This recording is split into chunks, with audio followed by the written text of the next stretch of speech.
Wattenberg. And I would ask our Vice Chair, Ty Wattenberg, to lead us in pledge of allegiance, please. Allegiance to the flag of the United States of America, to the republic for which it stands, one nation, under God, indivisible, with justice for all.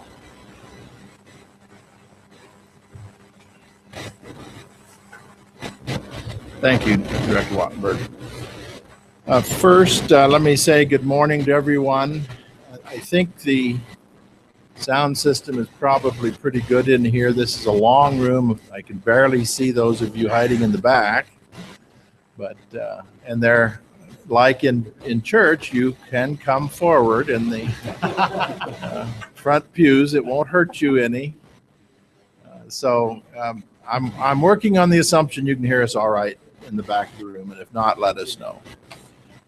A reminder to us all that we are live. We are on the internet. I hope it's being received electronically well. And for those of us here, remember that we are broadcasting and that the microphones are very sensitive. And this room in particular seems to carry pretty well, particularly down in this corner. So, word to the wise in terms of side conversations and turning the microphones on and off. So, no different than usual, but I don't think it hurts us to be reminded of that. So, let's start with the agenda. As item number 1 is review and approve the agenda. I have a couple modifications I'll start with, and then please help me with anything the rest of you may have. On item 5, our IBCC director is detained this morning, I think, so he wanted to defer his report until tomorrow. So we will happily do that, and we'll move him over to join the director's reports tomorrow morning as item 16. Then on item 7, we think this may actually be a pretty meaty session, may take a little more time than we have scheduled. So don't be surprised if it does. I'm wanting to take the time necessary because of the importance of the section and the issues. So item 8 may actually get bumped into the lunch hour, and the lunch hour may even get bumped a bit. We'll see how that looks at that time. Then on the consent agenda, and it's copied on page 6, item 2 has been removed from the agenda, so we will not be doing item 2 of the consent agenda on page 6. Do we have any other changes to the agenda? None appearing. Is there a motion to approve the agenda as amended? Director Montgomery. It has been made. The motion has been made and seconded to approve the agenda as amended. All in favor, please say aye. Aye. All opposed, no. Motion is carried. Thank you. Item 2, review and approve September 20 to 22, 2016 board meeting minutes. As you know, directors, the minutes have been printed and are in your notebook, have been in the notebook since it's been available, or is in your Dropbox. I hope you've all had an opportunity to review. Are there any corrections or adjustments? Director Campbell.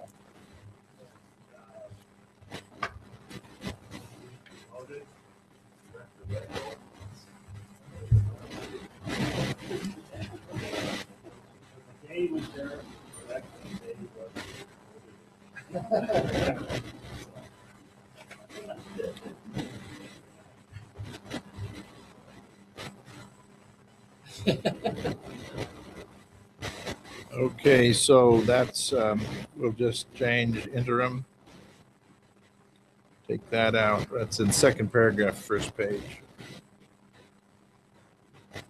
Any other adjustments to the minutes?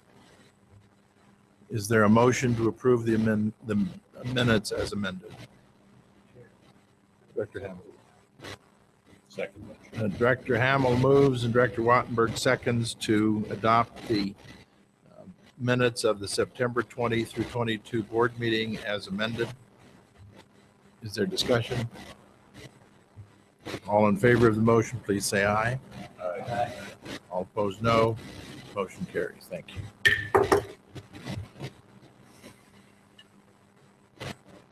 Item number 3, approve and/or remove consent agenda items. I've already indicated that we will be removing item 2. Is there any other change or addition or comment to the consent agenda? All right. Is there a motion? Director Wattenberg. Thank you, Mr. Chairman. I would move the amended consent agenda.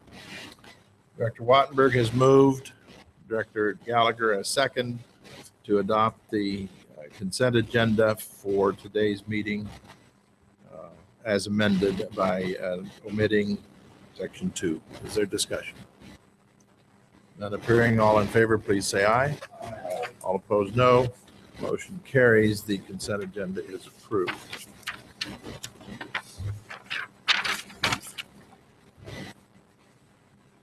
All right. Item 4, information only. Proposed board meeting dates. Is there any change here from where we've been?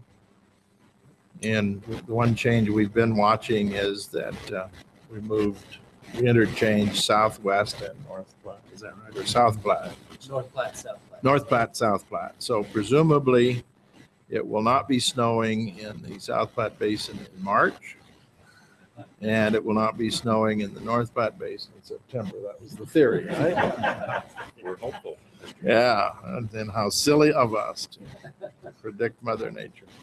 All right, then if there's no discussion, those dates remain as proposed. All right, we'll move to agenda item 5, Director's Report, DNR Executive Director, Director Randall. Thank you, Mr. Chairman, and good morning. Good morning, board members. Director Eklund, it's nice to see you.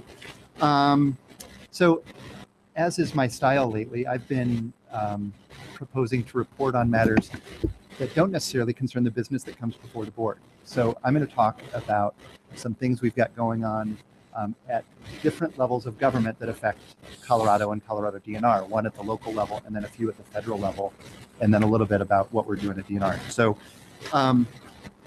So first, I just want to report on this. This is on oil and gas and on the ongoing issues concerning local government regulation of oil and gas operations in the state. This has been the subject of a fair amount of discussion and some acrimony over the last few years.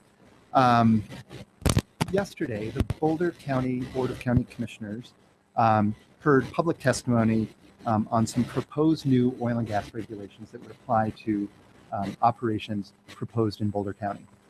We've been involved at the Planning Commission level, testified on a couple of there, and we testified through the AG's office commissioners yesterday. I'll just plow through the static here in the interest of time. And so I just wanted to report, well, I guess a couple of things. One, we've got some concerns about Boulder County's rules.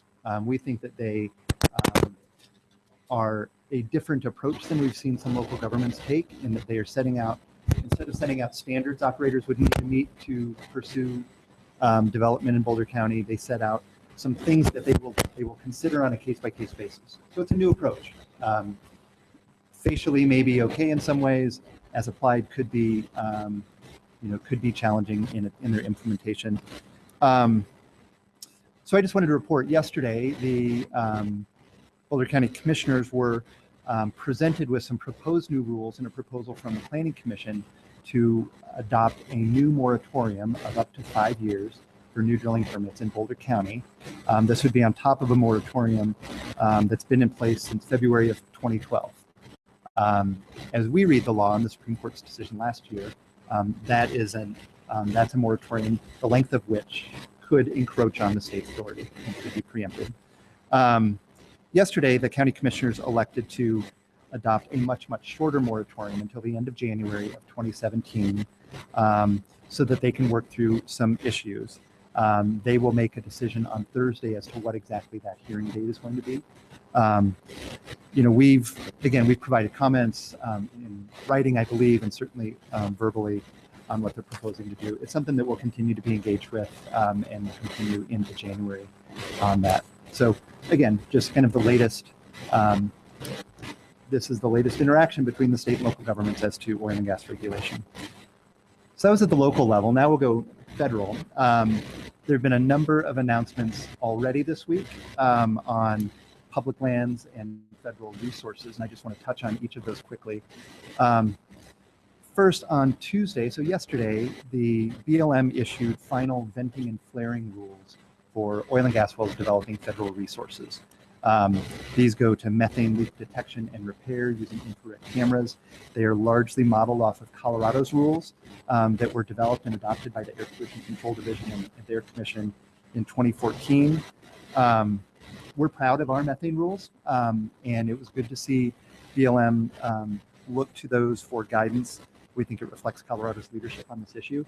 But they, again, this is BLM doing so as a mineral interest owner. They don't want to see their product wasted through venting and flaring, and so that's sort of the jurisdictional hook for them to propose to do this.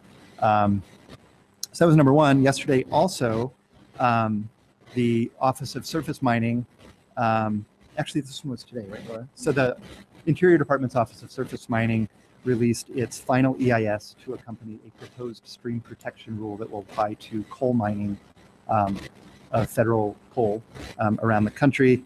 This rule overhauls much of the current surface mining rules for coal. We don't know what the final rule is going to look like, but we do read some handwriting on the wall. This is a rule tailored to address some eastern U.S. challenges with coal and mountaintop removal mining. And we've got some issues with how it would apply in Colorado, and have been having a look at that for a while. So those are all, I mean, that's just so far this week. What we're hearing is that there could be some upcoming decisions on a couple of Western Colorado federal land management processes. One is the Roan Plateau. There was an historic settlement in 2014 settling lawsuits concerning leasing of the top of the Roan. BLM has been through a process to adopt an amendment to its RMP that will codify that settlement, and we're hearing that might become final soon. They are also looking to finalize sign a record of decision and finalize the EIS for previously issued oil and gas leases that were done out of compliance with NEPA. There were 65 leases in Western Colorado. That includes 25 leases in the Thompson Divide area of Pitkin, Garfield, and it reaches a little bit in Gunnison and Delta counties. And so again, these are shoes we're waiting to drop, but we hear they're going to drop soon.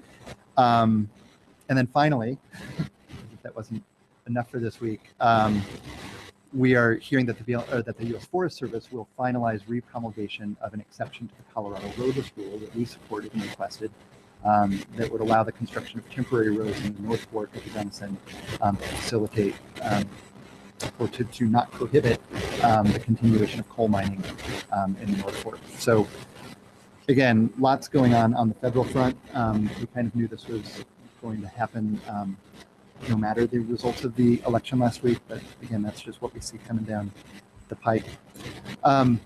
Finally, I just want to touch on something that we're doing because it might have happened in your communities. Colorado Parks and Wildlife this summer conducted 18 public meetings around the state to explain its financial situation, discuss the funding gap for the wildlife side of that agency. Half of the agency's revenue comes from licenses, fees, and permits, and about 80% of the wildlife side of that equation comes from license fees and federal excise taxes on sportsman-related products. CPW's cut $40 million and 50 positions from the wildlife side of the agency in the last 6 years. And they've recently published a report summarizing the findings and what they heard from those companies around the state. So if anyone doesn't have it and is interested in it, let me know, and I'm happy to get you more information on that. Mr. Chairman. It's going to be a brief report. It was a little longer, but I appreciate your time. Questions or comments for Director Brown? Okay, thank you very much. Agriculture Commission, Director Brown.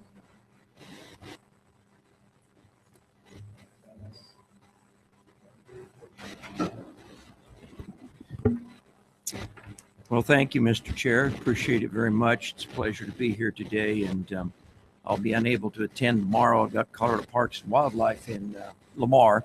But thank you very much. I'm going to segue off Bob a little bit. I'm not going to discuss water in the sense that it affects agriculture, but I am going to address a Boulder County issue, which is just actually accelerated a little bit. Contrary to what their Open Spaces Advisory Committee has recommended, they are going to implement a plan to eliminate GMOs on all the land that they own in Boulder County. There's been quite a bit of talk about that various issue. Their committee came to them this week, I believe, and indicated they'd like to push the implementation of that plan back 5 months, and the commissioners indicated them no, and I believe November 30th is when they're going to have their first public type meeting, and they're moving ahead on that contrary to their committee's recommendations. We've got two issues in agriculture in Colorado, and the whole state faces as well. We're abnormally hot and abnormally dry, which is creating problems not only with the tourist industry, but the wheat farmers, the alfalfa guys, the guys that are weaning calves. So we're getting a double whammy right now in agriculture as far as the dryness and the heat. I've been working a lot with Mr. Wolf here on the Republican River compact in Kansas and Nebraska, and I think we've covered a lot of ground in the last year.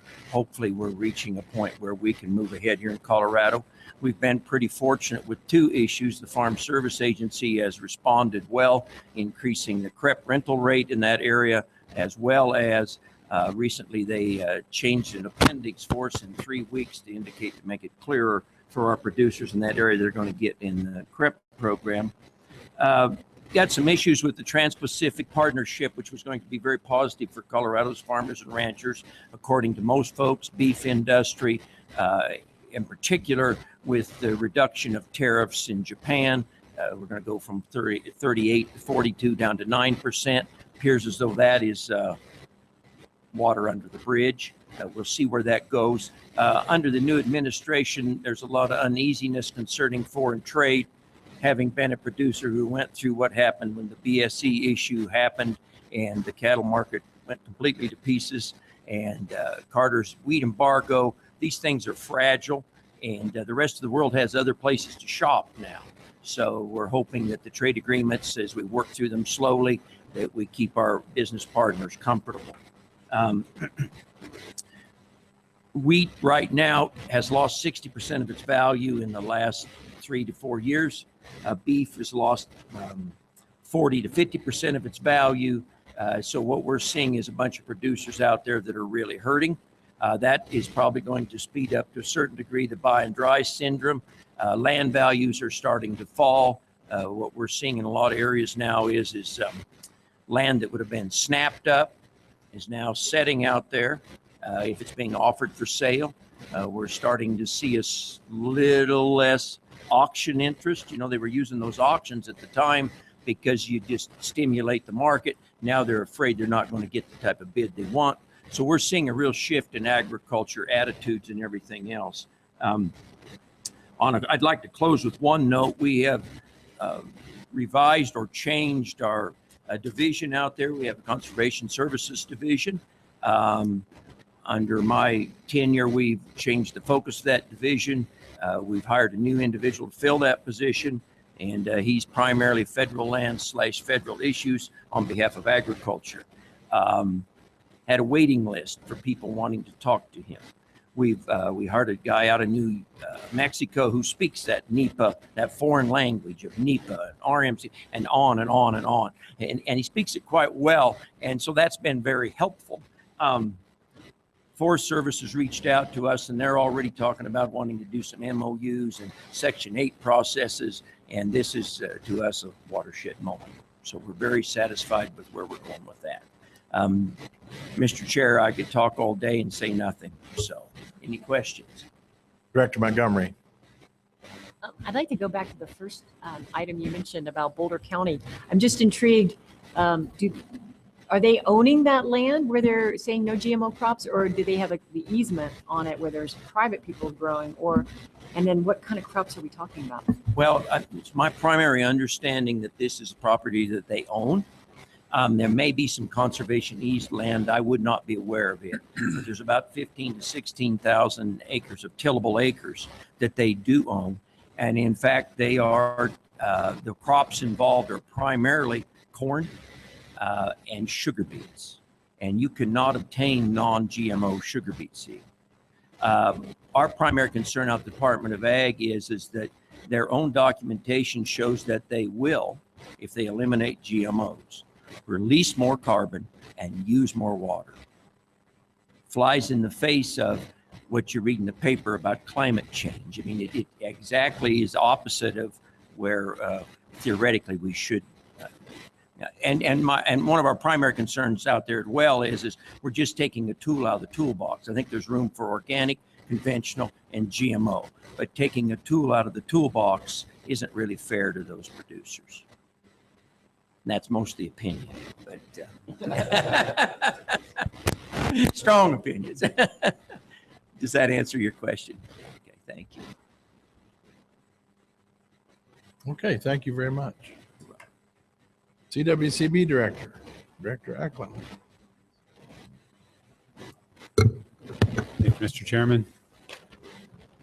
So welcome to Denver. If you're coming from the outside the metro area here, I got a note from Director Wells, who has a conflicting board meeting that she didn't see coming up until this morning. So she's going to be a few hours late. So I'll take the opportunity to welcome you here. Are you just going to advance them for me, Allison? Okay. So what I do is, as you know, newspapers around the state sometimes are able to scoop the national media, which apparently doesn't know what it's doing these days. So I think it's good to go to the source here. These are, if you're listening in, fake headlines. So don't run off and file a lawsuit or something. Good. We'll go forward with the first one here. So this one's Denver Metro Chamber. Not sure about all this jobs are important talk.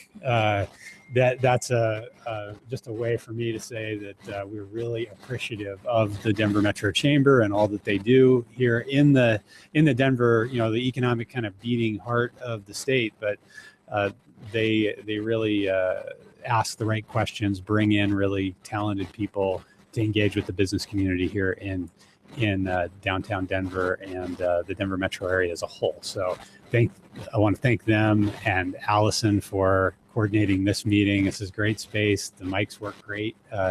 And I think Eric's, I'm sure, is saying, don't jinx it. But I really appreciate all their work on this stuff. So if you go to the next one, moving on to the federal and interstate front.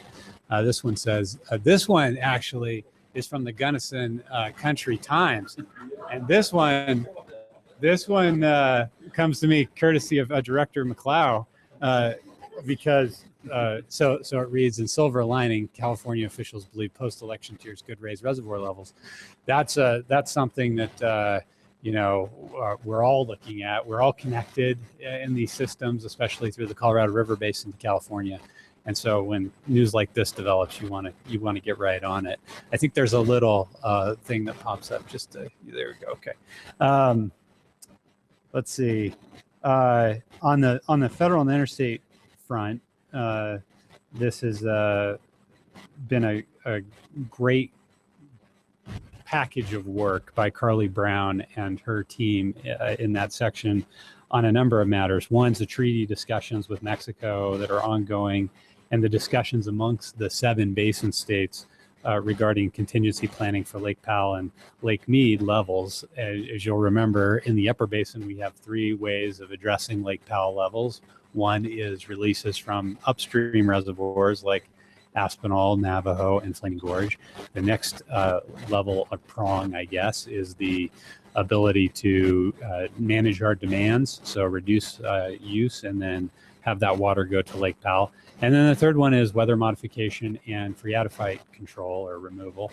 And with those three prongs, we think we're going to have a strong contingency plan in place on the river. Now, a lot of people out there don't think that's the case, but I'm a firm believer in it, and I think we're moving forward on that plan the way we should be. In the lower basin, they only have one thing they can do, and that's just use less water out of Lake Mead. And so they're having conversations about how they share shortages above and beyond what were articulated in the 2007 guidelines. And that voluntary shortage sharing with among the lower basin states and Mexico is really kind of it's on the front burner right now, and they're working very hard and diligently to address it. So if you want more details on actual reservoir elevation levels, there's a great spreadsheet or table that Eric's guy put into the report. And Eric, congratulations on your reclassification upward. And he's really put in some good detail into that director's report if you want more on the elevation of the reservoirs. If you want to advance. So this one's disappointed biologists thought high flow experiment from Lake Powell would wash away nation's differences. That obviously did not happen. November 7th through the 12th, there was what we call a high flow experiment of releases. So it's a big slug of water that goes through the Grand Canyon to build beaches and try and make a positive influence on the river through the canyon. And so for the 5-day period there were those releases. And while we're on Lake Powell, a big tip of the hat to Director McLeod, who has attended these things we call LTIMP meetings, long-term experimental management plan meetings that are they're laborious and they're time-consuming, and he has to get on a plane to go do them. And just really appreciate him stepping up to the plate, representing Colorado very well in those meetings. An FEIS, a final EIS on the Glen Canyon LTIMP was issued, and we're responding to that again through the good representation that John's providing. So Director McLeod's providing. Arkansas River Compact administrations, we're scheduled for next month, and we're looking forward to good meetings with Kansas on that. Not much new to report in that front, but Steve Miller's been working hard on that topic. Back over to the Colorado River Basin, if you want to advance it. Now this one is troubling. Uncovered emails from former Colorado House Speaker show. What do they show? Advance it one more there. He got quite a bit done. That's all. He got a quiet bit done. Yes, I think this is our excuse to say we're very proud of a very productive lease with Ute Water that they did with this board for about 12,000 acre feet and benefit to the 15-mile reach. They are giving us an option to continue that.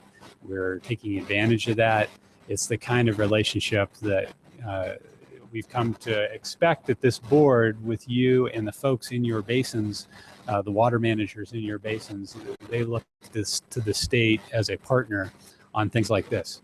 That's a big deal, and we're really glad to see that. Next slide there. This one says pundits so far off that they awaken La Nina. That's a reference to how far off pundits were in the last election.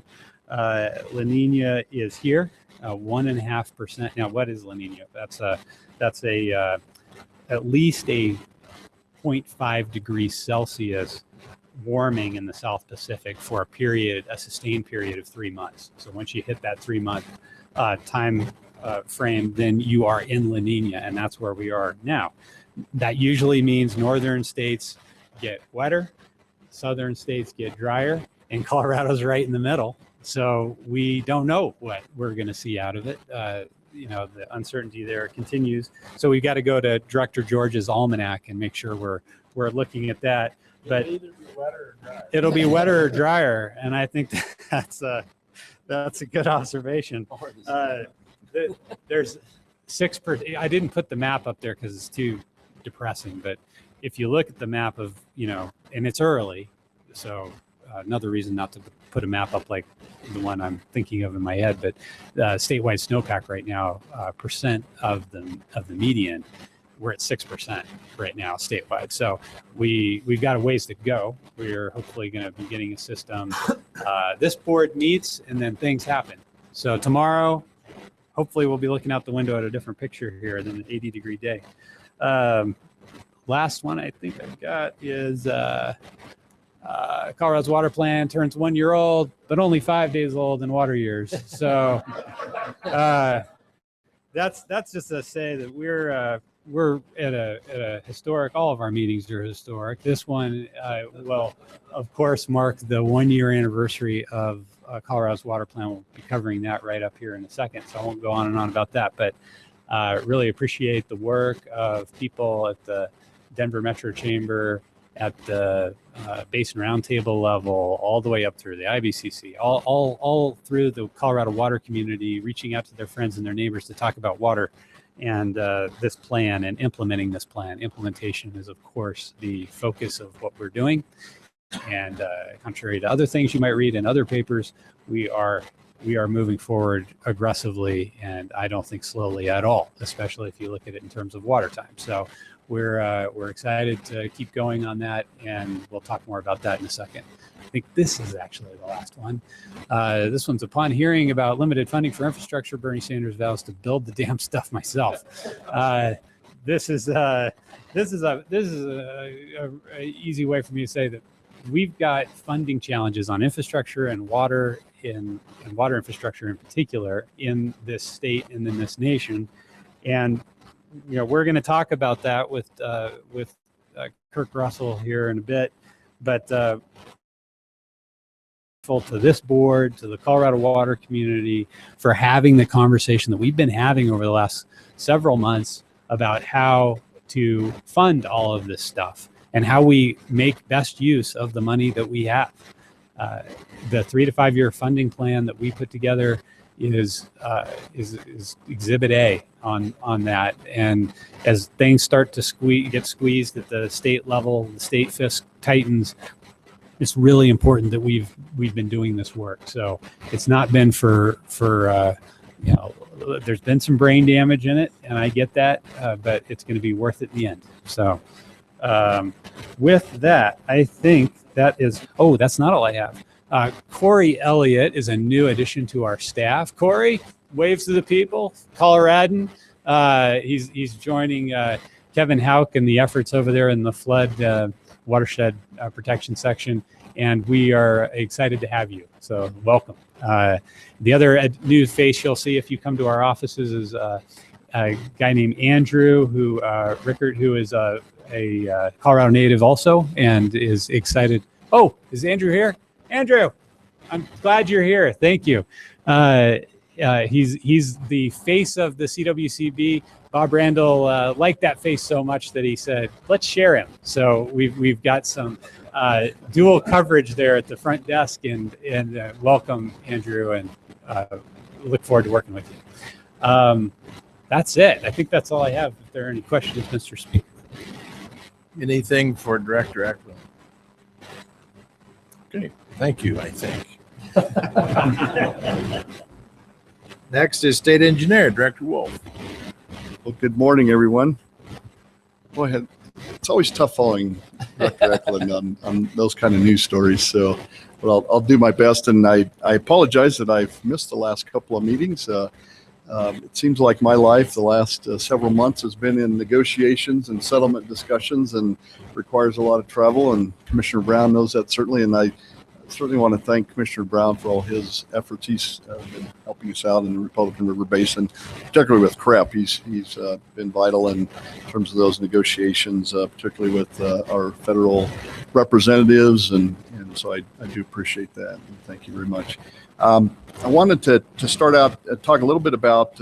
I think I've reported in the past about the increasing involvement that DWR's had in regards to marijuana grow operations. Certainly, it continues to be in the public's awareness, and as you see, other states throughout the United States continue to adopt measures dealing with that, and certainly Colorado's been a leader in trying to show how it's responding, reacting to these issues on all levels. And there was a recent 60 Minutes program.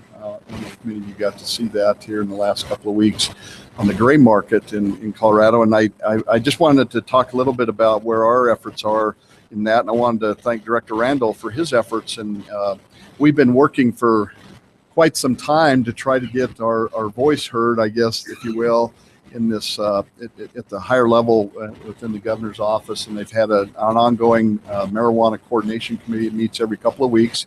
Director Randall's been successful in getting DNR in that group now, and I want to thank him for that. And it's really helped us have a more involvement and a voice in trying to address some of the concerns that particularly DWR's had in regards to enforcement activities as it relates to water activities, particularly on exempt wells. And this 60 Minutes article that was there just highlighted that, and certainly has made even folks more aware of it. And we're getting more contacts and just more awareness of it. And so that increases the impact to our agency. And so we've, I think, made some great headway working with this group. And that group's made up of all kind of stakeholders, if you will, throughout state government at the,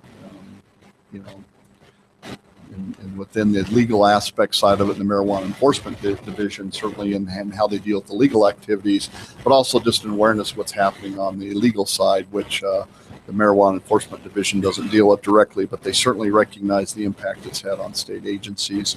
And so we're trying to work through a process to be more actively involved in the front end, particularly on these license applications that come in through the marijuana enforcement division, and try to weigh in on the water supply side early on. So we're trying not to set up a situation where it puts us or those applicants in a difficult situation where at the last minute they decide, they're down in Pueblo County and can't get water out of a federal facility or whatever, and decide, oh, I got to haul water now, instead of what they had originally planned. So we think that'll have some benefits there, but then also working on this backside and the activities as it relates to, we find certainly in the rural areas, a lot of activities, even though it may be legal grow operations, there may be an illegal water use because the well that they're relying on may not be a legal source. So, and vice versa, there may be illegal grow operations, but yet they may be using water legally. So creates a complex myriad of enforcement issues with us and working with local jurisdictions on enforcement. So I just want to make you aware of that, that we are trying to stay ahead of that curve and deal with that, because it's continuing to be ever growing impact on, particularly on DWR. So particularly in the southern part of the state, we see a lot more of that activity. In regards to Republican River Basin, Commissioner Brown had talked about some of where we're at in that, and I think we are in a kind of a new era now that we've, I know Kevin Ryan had reported on this at the last meeting for you about our recent long-term agreement that we entered into between the three states in regards to our compact compliance efforts out there. And again, a large part of those efforts involves, certainly the water users, but the Republican River Water Conservation District and programs they have in place like the CREP program to help us work towards additional fallowing within the basin to meet our obligations. And so we've got some challenges that we know in regards to some of the issues at the federal level with the CREP program on a national level that's having some implications in what's happening within the state. And this is also something that we're doing in the Rio Grande Basin too, and part of their efforts in fallowing. So, but I'm very pleased at where we are today now in terms of our just discussions with the other states. We continue to meet on a monthly basis, rotating between the three states to work on fully implementing these resolutions that we adopted in August, not only on ours, but the one with Kansas and Nebraska as it relates to Harlan County Reservoir. And again, Commissioner Brown's been really helpful in those discussions, working with his counterpart, Secretary McClaskey, in Kansas. So we meet again here in Colorado, latter part of this month, and so putting a lot of miles on the road in regards to those activities. Also, in regards to our Rio Grande Basin activities, been spending a lot of time again meeting monthly between the states of Texas, New Mexico, and federal officials on the lawsuit that was filed by Texas in 2013 on the Rio Grande as it relates to issues below Elephant Butte Reservoir. Particularly, these are concerns between Texas and New Mexico, but we're in that as part of that because it's a compact suit now. But we've been working towards trying to work on a negotiated settlement between the 3 states and the 2 districts down there and the federal government as it relates to that lawsuit. And we've been making very good progress, I think, and continue to do so. And so we again rotate between the 3 states in terms of those meetings, and we're making some good progress there. So hopefully we can work out an agreement that will resolve those issues and not requiring kind of a trial before the special master. Also making great headway still on our rules down there. As I submitted last September, we continue to meet with the objectors there. We've met multiple times with all objectors. We have reached an agreement with what I'd consider our largest objector in terms of the number of issues that was raised. That's been completed, and we're working on additional drafts of agreements with some of the other objectors as we continue to meet with them and work through those issues. We're working up kind of against this deadline. Our expert reports are due right after 1st of January. So we're trying to limit the number of issues that are out there that we would have to actually prepare expert reports and react to if we ultimately had to go to trial. So that's why we've been working in earnest and trying to meet with all these objectors and try to work out those differences and try to limit the number of issues going forward. But I'm still, based on the progress we've made to date, I'm very optimistic we'll reach agreements with all of those folks and hope to do that here in the next few months. Also want to just give you an update. Director Eklund talked about some of the activities in the Arkansas River Basin. We've set up a special engineering committee to work on a matrix of issues that have been out there ever since 2009 when the final decree was entered by the Supreme Court. There were some still outstanding issues that weren't part of the lawsuit that were just issues, what we called on our matrix, that we had to work through. And so we felt it would behoove us in light of that case being done and everybody that has had a history working with those issues in the basin. We made a commitment, I did, with Chief Engineer from Kansas, Barfield, to work on this over the next 6 months to try to see if we can resolve a lot of those outstanding issues around the matrix. One of them is trying to look towards a long-term agreement for some additional water in the permanent pool in John Martin Reservoir, which has been a real sticking issue, and some change cases for the Lower Arkansas Water Management Association. So I think we've been making great progress, and Director Eklund's been a part of those discussions that we've been having, and we just recently had a meeting, got another one I think scheduled for early January, and so I thank you for your effort and your staff's work on that. We're working very diligently to try to get that done by June. Because on a personal note, I want to let you all know I am going to retire June 30th of next year. I've been very blessed to be the state engineer for the last 9 years. And I know when Governor Ritter appointed me 9 years ago, I told him I hope I can do this gig for 10 years and retire when I'm 55. So I'm very blessed and honored that I can achieve that, although I still have, 7 months and 12 days and something. But who's counting? But you know, crossing the street, anything can happen. So, but no, I've made this aware of Director Randall here in the last few weeks, where one of the reasons too, partly given my notice so soon and working with Director Randall and the governor and trying to get the process going to have a replacement, of course, there's got to be a the process we've got to go through to fill the position and to have somebody on board before I retire, so we don't have to have an acting. And certainly, Director Randall knows what it's like to be in an acting capacity for a period of months. It's very challenging. So we're hoping to have that process completed so that somebody's on board before I retire. Not necessarily, for crossover, for cross training or anything like that necessarily, but certainly provides that opportunity. But just to try to provide as smooth a transition as possible. As you know, we got a lot of big activities out there, and I think trying to create as smooth a transition as possible for the next engineer will benefit that person. So with that, Mr. Chair, that's all I have to report unless there's any questions. My comment to you is I'm not going to congratulate you on retirement yet, because it's still 7 months or so, did you say? Yes. That we can work the daylights out of you, and we intend to.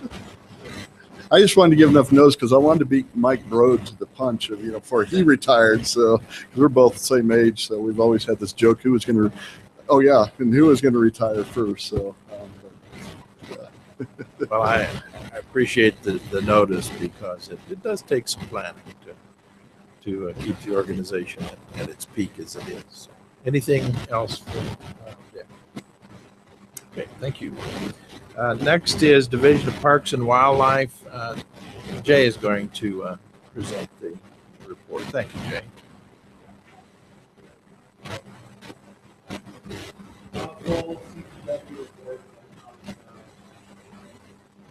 A few things to your attention regarding our water section. Bob Broscheid, as Commissioner Brown said, is at Parks and Wildlife Commission meeting in Lamar today. So pretty much all of our leadership is down there. So I thought I would pass on a couple of things. One is some of you may know that I've been in an acting position also for 18, 19 months since Alex Davis left. And I have to think about Jerry Ford's comment, our national nightmare is now over, because that selection process has grinded its way through the personnel process. And we do have a new water resource section manager, and that is Jackie Corday. Jackie comes to us from our real estate section. She has a background in land trusts and local governments in numerous other states, and started on the 1st of November, hit the ground running with lots of meetings with internal folks, and has a lot of external meetings on her schedule coming up. She couldn't be here today because of scheduling conflicts, but she will be at the January meeting and will be able to introduce herself to you all, and will attend the Water Congress meeting in January as well. One other item is Barb Horn, who has been our Riverwatch person statewide, has sort of been sitting in a position that has historically been a Southwest regional water specialist. Well, we found another position to move Barb into and bring her in to the Denver Central Water section, keeping her water quality, statewide water quality duties, and leaving behind in Durango a vacancy that Pat Dorsey can fill with a new regional water specialist, thus bringing us to parity amongst the 4 regions that each will have their own regional water specialist. So this is good news. The position's been advertised, and we are interviewing the top 6 candidates in that first week of December. Like I said, this is good news for Dave Graff and for Ron Velarde, because Ron gets his regional specialist back. Dave has been covering basically the entire West Slope, including all the basin roundtables on the West Slope, and so he'll be able to focus his talents on the Colorado Roundtable, Yampa, White, Green, and to some degree the North Platte.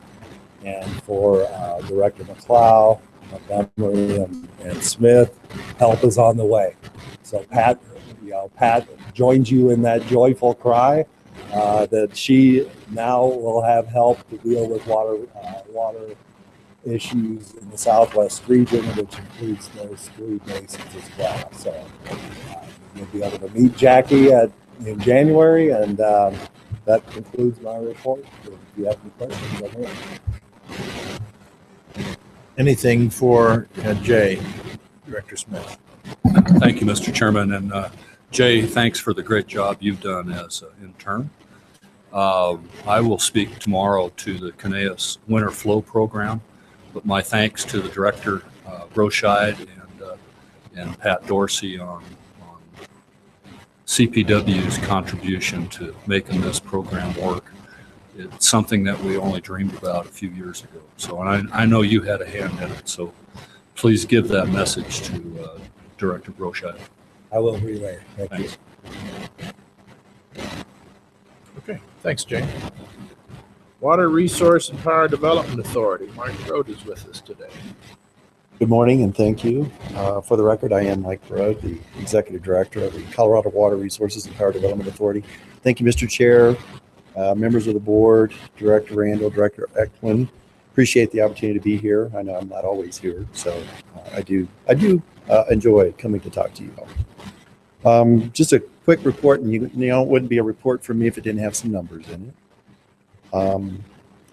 We have come up with our 2017 project eligibility list, and I think one thing to keep in mind here, we always talk about the water plan, and the number 20 billion always appears in that. I think that's more directed towards water supply and those types of issues. But under our Water Pollution Control Revolving Fund, our 2017 eligibility list will have 305 projects for an estimated need of $5.2 billion.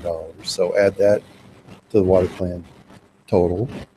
And to mention also today, we're closing the single largest water pollution control state revolving fund loan that we've executed to date since its inception. We are executing bonds and a loan to the city of Durango for their wastewater treatment plant, $62.3 million. So, and fortunately, we sold our bonds. Since we've sold our bonds November 3rd, muni rates have gone up 50 to 60 basis points on a 20-year. So that doesn't sound like a lot in the old days when interest rates were much higher. But when your interest rates are squeezed, that produced a loan rate of 1.67%. So we're really proud of that. And I know that the city has got some more capital projects in the future, including a water treatment plant. So they appreciate keeping those interest rates low. As I keep telling everybody that I talk to, you needed to borrow yesterday. So, and we'll see how that pans out over the next few months. But on the drinking water side, to give you a sense of the demand that we see there, our eligibility list will include 421 projects for a need of $7.1 billion. So add that to the water plan total. So that's substantial. You're looking at over $30 billion when you talk about the needs that we identify. So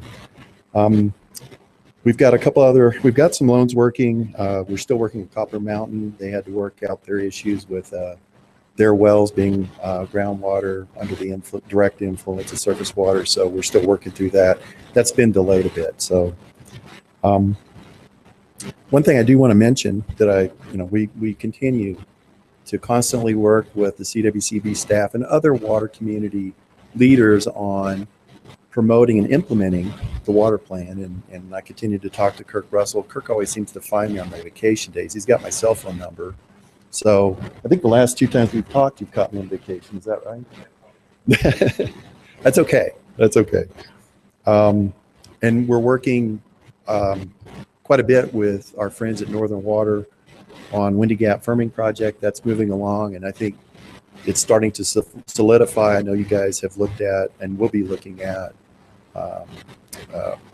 something on your agenda with respect to the Windy Gap firming project coming up. So we continue to work with those guys. Something else, and going back to what Director Eklund mentioned about implementation and the slow progress, if that's what's been identified, well, I can tell you that in the last few months, we had a quality-quantity meeting between James and Patrick Falsgraf of the division, Water Quality Control Division, myself and others, and something actually fruitful came out of that meeting. It wasn't, at most meetings, you don't see much change, but It has to do with reuse and regs 84 and 86. And I think the community out there, water community, is looking for direction from the commission, Water Quality Control Commission, on how they're supposed to conduct themselves and how they can reuse water. And I'm happy to say that we're the authority. Now, our budget will be passed December 2nd, but the board has seen it, and I think they're all in favor of it. We're going to fund a limited term, it's 3 years, FTE over at the division to work on Reg 86, I believe. And then you guys are going to be considering some assistance to the division for Reg 84. That was a direct result of the conversation. I think the division was so concerned about their own funding that they have. And they've got 22 FTE as it stands, or at least at that meeting, 22 FTE that are unfilled. And they were not really all that encouraged about moving forward with developing those regulations. And that's where their partners, the CWCB and the Water and Power Authority, stepped up and said, you know what, we think this is important to implementation of the water plan. And so I want to congratulate James and Patrick's and you know, the division and the authority jumping in. That's what we're supposed to do. That's what we're supposed to do to move these things forward. So thanks. And I look forward to the next meeting. So I think that concludes my report. Oh, Director Wolf, State Engineer. Congratulations. I'm a little behind you. I'm not going to win that race. If the board keeps me around, we're looking at June 2019. So I got a while yet. But congratulations. Be happy to answer any questions. Anything for Mike? Great. Go ahead. Just thanks for the kudos there, but a lot of those are owed to you and your authority for stepping up and taking on something that's of statewide import and moving the needle quickly. So thank you. Well, it's my pleasure, and I think that just demonstrates that these meetings have been very beneficial. I think the water plan kind of focuses those discussions on what we need to go forth and do, and I think we're doing that. So thank you, James. Thank you, Mike. Before we go into item 6, I wanted to exercise a moment of discretion to the chair. Earlier this morning, I had a chance to visit with Ann Castle, and we were talking about a recent study that she and her team have completed and on the Colorado River. And the news articles that we've seen remind me of how important the timing and this issue is. She volunteered to spend a little time with us here to talk about the recommendations of her team, and I appreciate that. So welcome and thank you, Ann. Absolutely. Good morning, everyone, and thanks for this opportunity.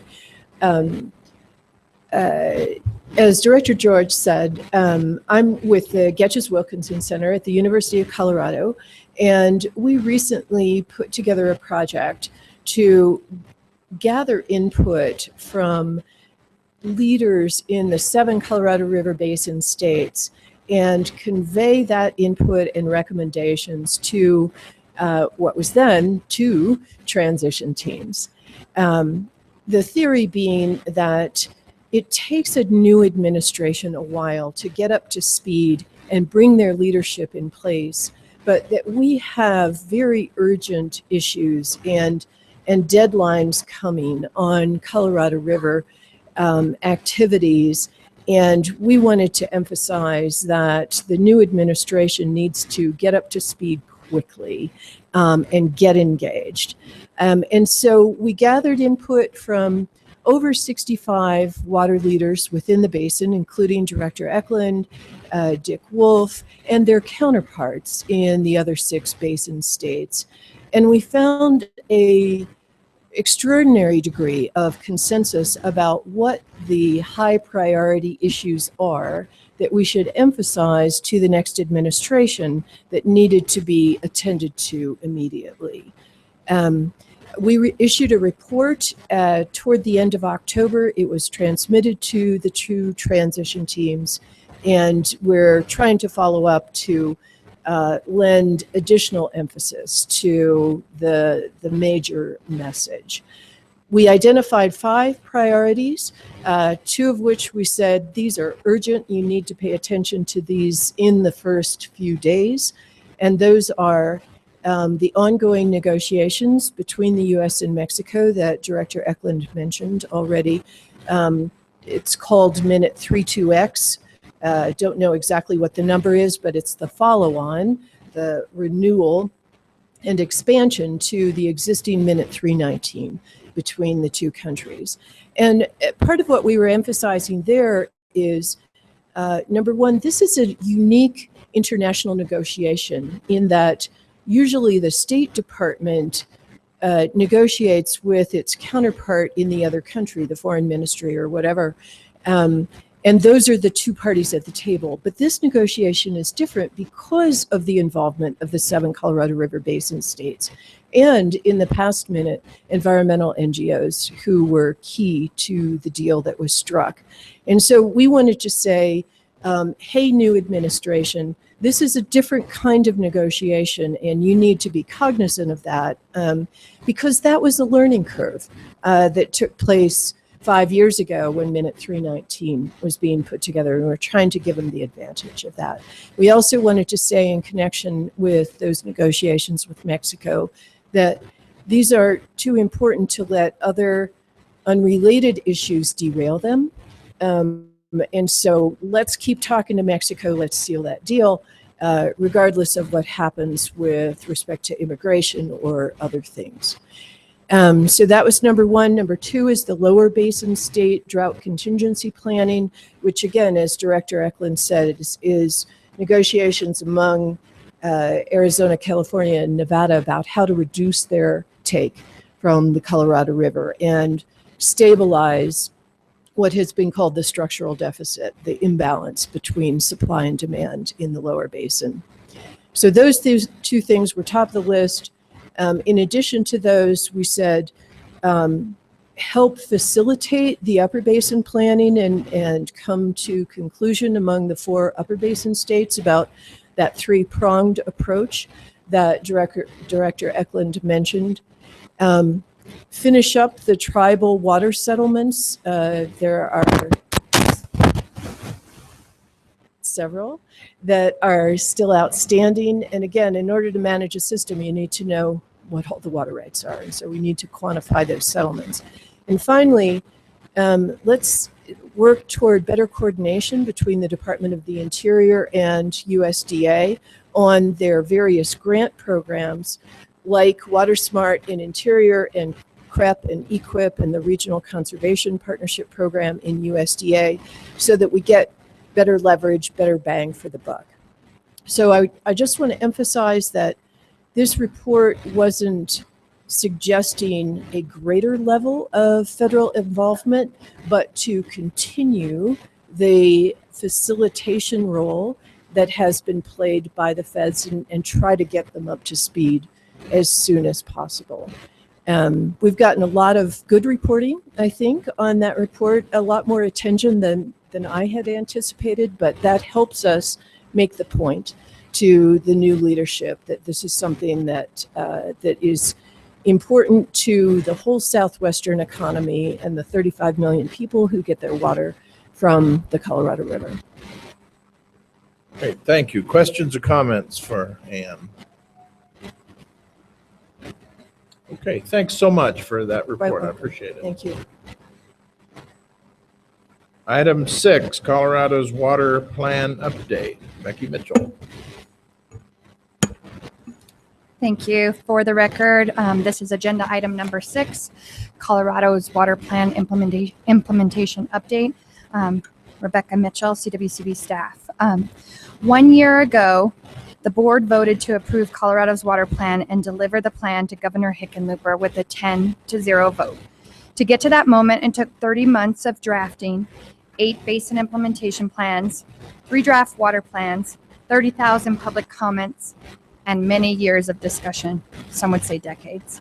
As we celebrated a year ago, we all know that the hardest part was in front of us, to implement the objectives, goals, and actions Colorado developed in order to ensure the state's most valuable resource is protected and available for generations to come.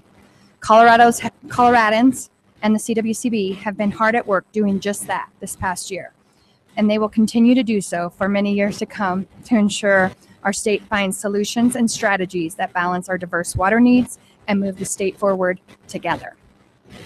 The CWCB staff updated the board have updated the board each board meeting and will continue to do so.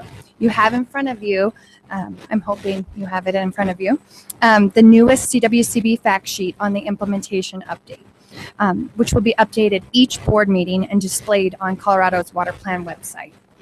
Thank you, Mara, for your work on that. Here are just a few of the implementation updates since the September board meeting. You can read the full list in that handout. In regards to the measurable objective, the supply and demand gap measurable objective, the board approved the WSRF criteria and guidelines at its September meeting, and we have put new materials on the CWCB and Colorado Water Plan website. These criteria were effective September 22nd, so this is the first board meeting where the board will evaluate grants based upon the updated criteria and guidelines. In regards to the storage measurable objective, the LEAN team is still implementing the recommendations from the water supply permitting event in the spring and summer. All LEAN implementation materials will be housed on Colorado's Water Plan website under the newly created implementation tab, which will highlight other implementation efforts. After the board approved the WSRF grant for the South Platte storage study at the September board meeting, the CWCB interviewed consultants for the study. The CWCB selected a contractor team with MWH as the lead and Leonard Rice as the subcontractor to complete the study. In regards to the agricultural measurable objective, on October 7th, representatives from the state and several basin roundtables participated in a workshop at the Colorado Department of Agriculture with the Getches Wilkinson Center on meeting the agricultural transfer mechanisms goal in Colorado's water plan. The discussions addressed the incentives and barriers to ATM and the work needed to support and facilitate ATM projects. The proposed next steps include the formation of working groups to further develop structures for different types of ATMs thought to be needed. I also want to mention an important event coming up in 2 weeks. Since John Stolp wasn't here as the IBCC director, I get to say this. The CWCB and the IBCC will be co-hosting with the Colorado Ag Water Alliance, the Agricultural Water Summit. This will be held on November 29th. The meeting will explore successful agricultural transfer methods to help alleviate the traditional buy and dry of irrigated agriculture. Discussion at the meeting will provide a dynamic summary of the most promising ATM projects and tools to help promote further success in the field that results in measurable water deliveries to meet multiple needs. Registration is free, but you need to get registered by November 18th. In regards to the education and outreach measurable objective, the Public Education Participation and Outreach Working Group met for a workshop in October on the holiday to discuss the goals of the group, to share ideas, resources, successes, and challenges in education and outreach across the basins, and to foster more collaboration statewide. There were some next steps identified to bolster the work of PEPO, which we will update the board as they move forward. That was a great meeting. In regards to additional goals, the climate change measurable objective or additional goal, the CWCB is working across state agencies to increase resilience to extreme events and variability as a result of climate change. This includes incorporating climate change mitigation and adaptation into long-term planning, both within the realm of water, but also other sectors.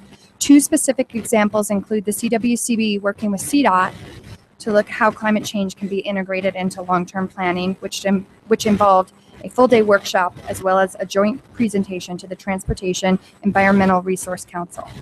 Second, the CWCB and CDPHE are working with the governor's office on how to address climate change in the public health realm. In regards to the land use measurable objective, Senate Bill 8, Breaking Down the Silos, Integrating Water into Land Use Planning training series, offered 3 webinars, one in September, one in October, and one in November. And also one Train the Trainer workshop held in October, which was offered as part of the APA Colorado Conference. The 3 webinars reached over 100 participants, and the Train the Trainer workshop reached 35 participants. I've saved land use for last to showcase a new tool we're using for education and outreach in Colorado's water plan. We recognize that not everybody gets on and reads the website or gets on and reads the news handout, but we wanted to figure out different ways to reach. So we're looking at these Esri story maps. Story maps are a visual data and interactive mapping tool to tell a story about an issue or a topic. The first story map we are working on is about integrating land use and water planning. When completed, we hope this tool will be useful to many partners who we hope will share the story map with their audiences. We will first show you a draft of the land use and water story map. We're just beginning the process. We're stretching our boundaries and technical capabilities, but I think we're doing really well. It's not completed yet, but it will give you a taste of the unique capabilities and interactive feel. Then we'll show you some completed story maps as examples so you can see what the finished product intends to be. At this time, I have to thank a few people on staff who really did go above and beyond this for this. Carolyn Fritz, of course, Mara McKillop, Andrew Rickert. He's one of the new guys, which we always take advantage of. Right away, we hit them. And for their efforts to learn about this and then create it. Nobody came in with this knowledge or know how to do this, but they really stepped up to the challenge to figure out this new tool. So Mara's going to show you this first story.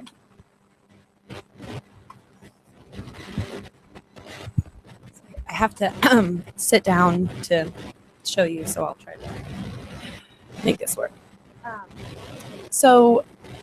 And also we want to thank Kevin Reedy as well. He's been really helpful in this project. So this has been an interesting project because none of us at CWCB had ever done a story map before. And it's sort of hard to visualize. Can you hear me? Oh, it's sort of hard to visualize what it is when you're describing sort of visual storytelling. And so we just sort of started to dive right in, and I just wanted to give you a feel. This is very draft. The magic of a story map is really in its capability to do the mapping and visualization. And we have the text and the photos from the water plan, but we didn't have the data to sort of do some of this mapping. But we have kind of gotten the backbone and done some testing. It's been a lot of testing and trial and error of what works and why isn't this showing up. And so you might see a little bit of that today, which is a good thing for me to take notes and go back on. And so we've started now to reach out to some of our partners to ask them for some of their data. So we've been talking with Westminster and Aurora. We've talked with Western Resource Advocates, the Brendel Group on their Net Zero Water Initiative. So we're sort of reaching out to partners to see if they're open to share some of their data with us so that we can visualize it. And most of them are, because it's also at the same time highlighting the innovative work that they've been doing.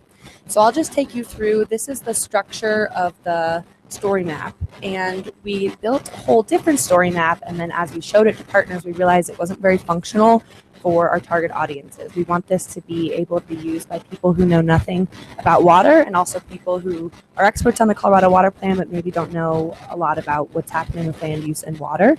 And so this can be a presentation tool. It can be housed on a website. It can be sent around. It can be embedded in different websites. It's pretty cool, the unique capabilities. And so I'll kind of take you through. So the first one, I'm going to go through this quickly, not so that you can read the text, but just so you can see sort of what it looks like and also some of the tools. We don't have a ton of the interactive stuff on there, but I'll stop and kind of show you as we get there. And I don't think this is going to...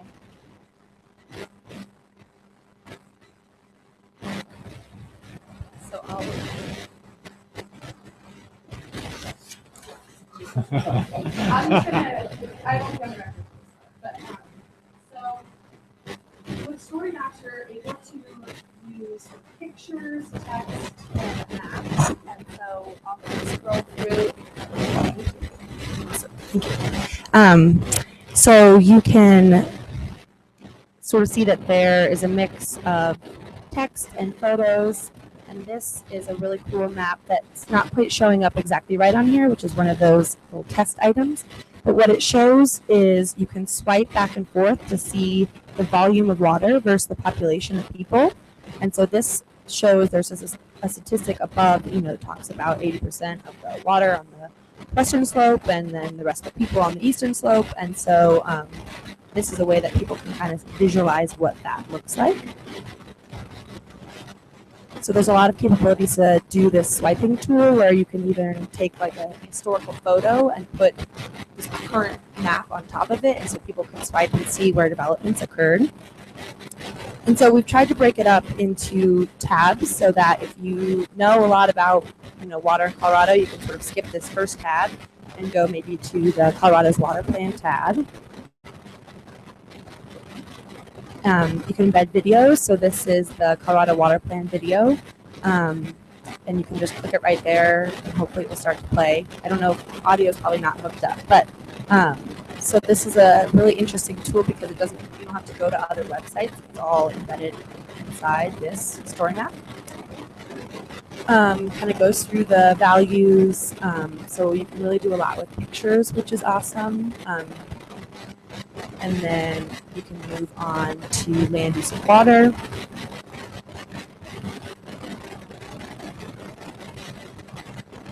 This is a really cool set of slides that shows, these were slides that I actually got from Tom Clark here at the chamber, and they were developed by Dr. Cogg's staff in the late 1990s when they were just discussing if they were going to create an urban growth boundary in Denver and what that urban growth boundary would look like.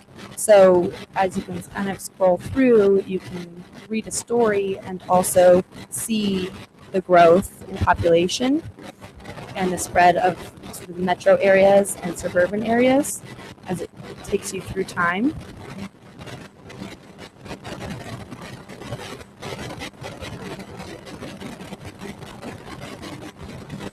So again, it's a really great way to visualize some of the text. And the cool thing about the story map is that you can skim through pretty quickly to get kind of an overview, or you can embed links and lots of information in it so you can really delve deep to get a lot more of the content. And then if you want, like I'm saying, you can kind of read more about what's happening in that text.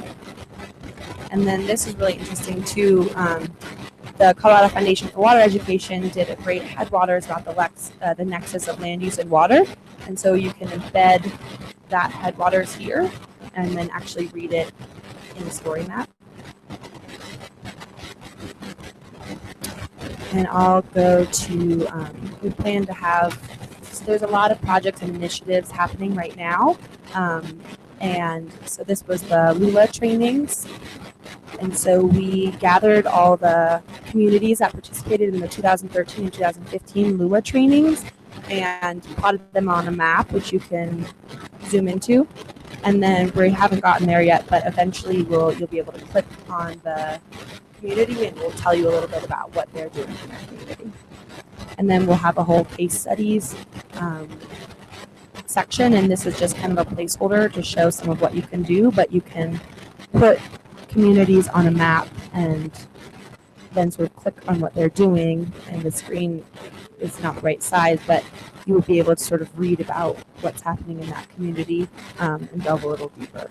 So this is definitely very draft form, but we are working, a lot of partners are really excited about this because they're able to use it. We're also able to sort of highlight what they're doing, and then we can have a comprehensive tool where all the work that's happening in that measurable objective can be housed. So I just wanted to show a couple of other story maps that other people are using just to show some of the tools. So I think this is really interesting. You can actually house a story map on the homepage of your website. And so this is the International League of Conservation Photographers, but it's on their website. So you can go to what we do and sort of play around, but also they have this story map embedded on there.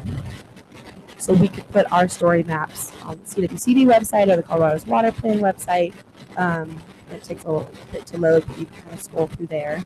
So that's an interesting feature. And then this is a similar structure as the story map we've chosen, where you can go through by tab. If it loads. And Esri has a widget function as well, which we haven't even gotten into, but we will, where you can sort of play with data by these widgets on the side. And so this is changing the map, the temperature that you're seeing. And then you can read more about what's going on in the mapping. And it has this for each tab. And then this was another one that the Bureau of Reclamation did, which is a different format than our story map. But the thing that Andrew and I have gotten a little crazy with is that you can embed story maps in story maps and story map, and you can kind of like go into this deep dark hole of story maps. And so we've been really learning a lot about what works and what doesn't, and how many story maps you really actually want. But this is really interesting to show some of the mapping capabilities and then the text on the side. So if you wanted, you can sort of just look at the map and get a little bit of what's happening, or you can scroll down and read and really click into a lot of the links on the left. And Carolyn's really been, is going to be an awesome resource for us because she can do all this mapping. And so Andrew, Kevin, and I have been talking about, well, this would be cool, this would be awesome, but I bet we can't do it. Carolyn's like, yep, I can do it. So by the end, I think we'll have a really great project. So this is just a little bit of what we can do with story maps. And the goal is eventually to have a story map for each of the measurable objectives so that people can go through. They're really easy to update, so as things change. So they also function as sort of a tracking tool for implementation. So that's all I had on story maps. If there's any questions, I can take those or... Director Smith. Thank you, Mr. Chairman. Mara, very good for a guy like me who's technically challenged. I think this is going to just be a great resource. I'm reminded the conversation this board had at the beginning of the water plan discussion. Director Eklund brought his copy of the water plan, but I did not. It's sitting on my desk in my office, but I think this will be a great tool to tell the story. And I think that's what our biggest challenge is, telling our story to a wider group than the people that are in this room, and a usable tool. And the idea that you can go look at what other entities have to tell their story. So I'm impressed. So very good. Thanks. Director Montgomery. I guess this is for Mara and Becky.